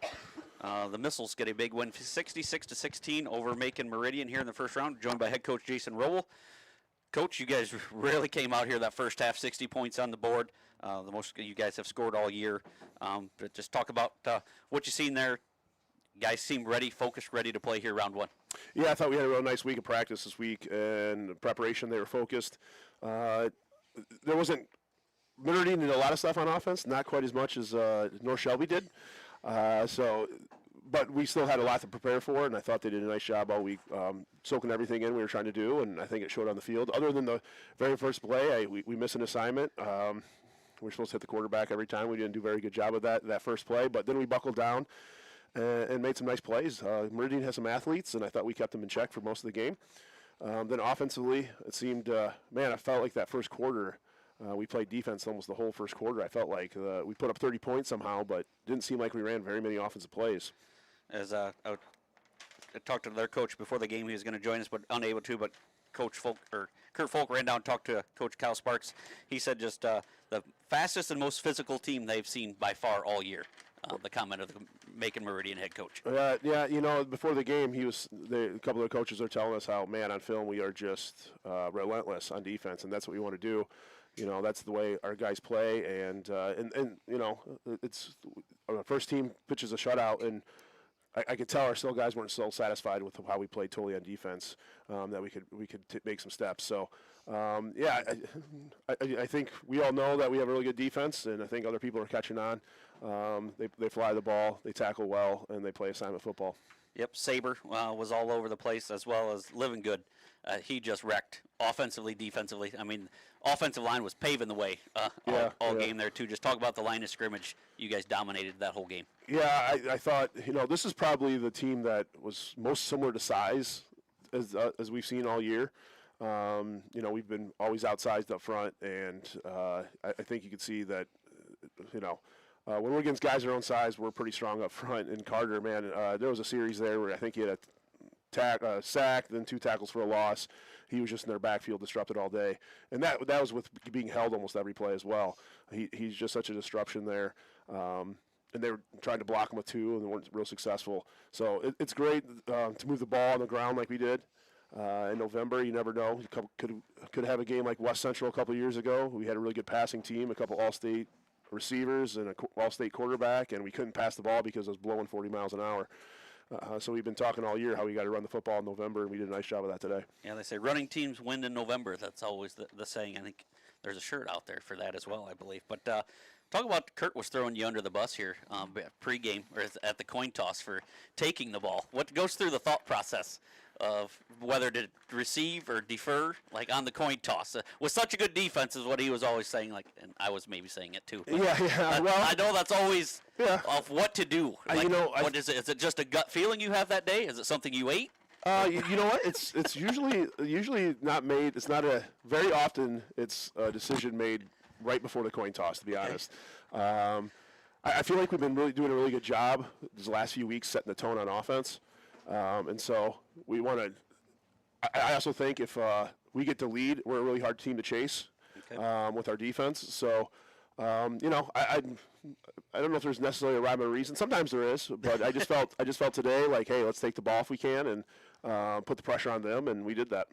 As something I've seen, I think, first time in Milledgeville history, which I know it's 8-man, but still quite the feat. The first time Missiles have made the playoffs 5 straight years. That's awesome, yeah. So a little nugget there, but now you get a home game, another home game next week. Yep. Those are, you've earned home games. Like that's something that's well earned by this group. And just talk about another home game next week. Quarterfinals, you guys have been to the quarterfinals every year.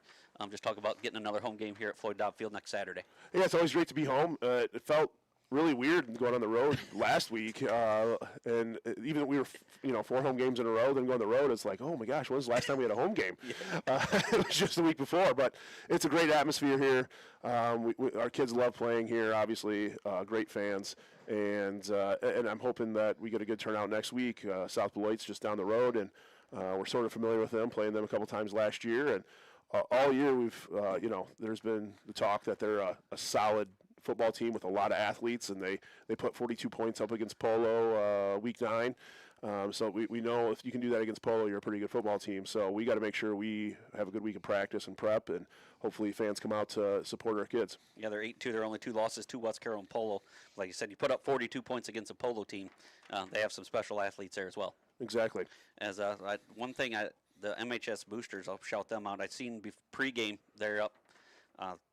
They have new playoff shirts. That's something that I think you should coach in next week. It says, "I'm here for the pulled pork nachos."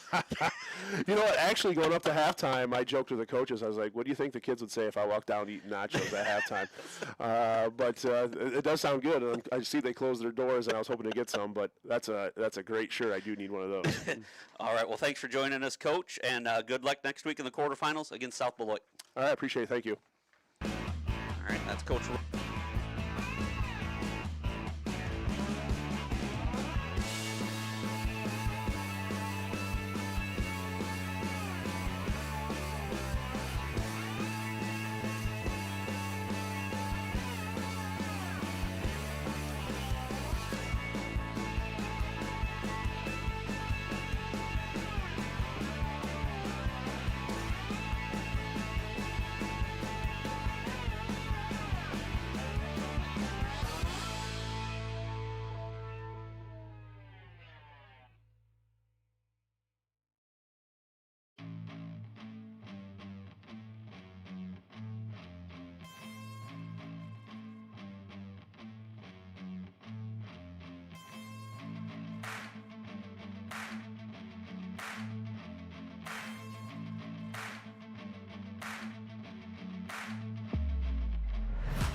Yeah, let's do it. Missiles knock off Macon Meridian 66-16.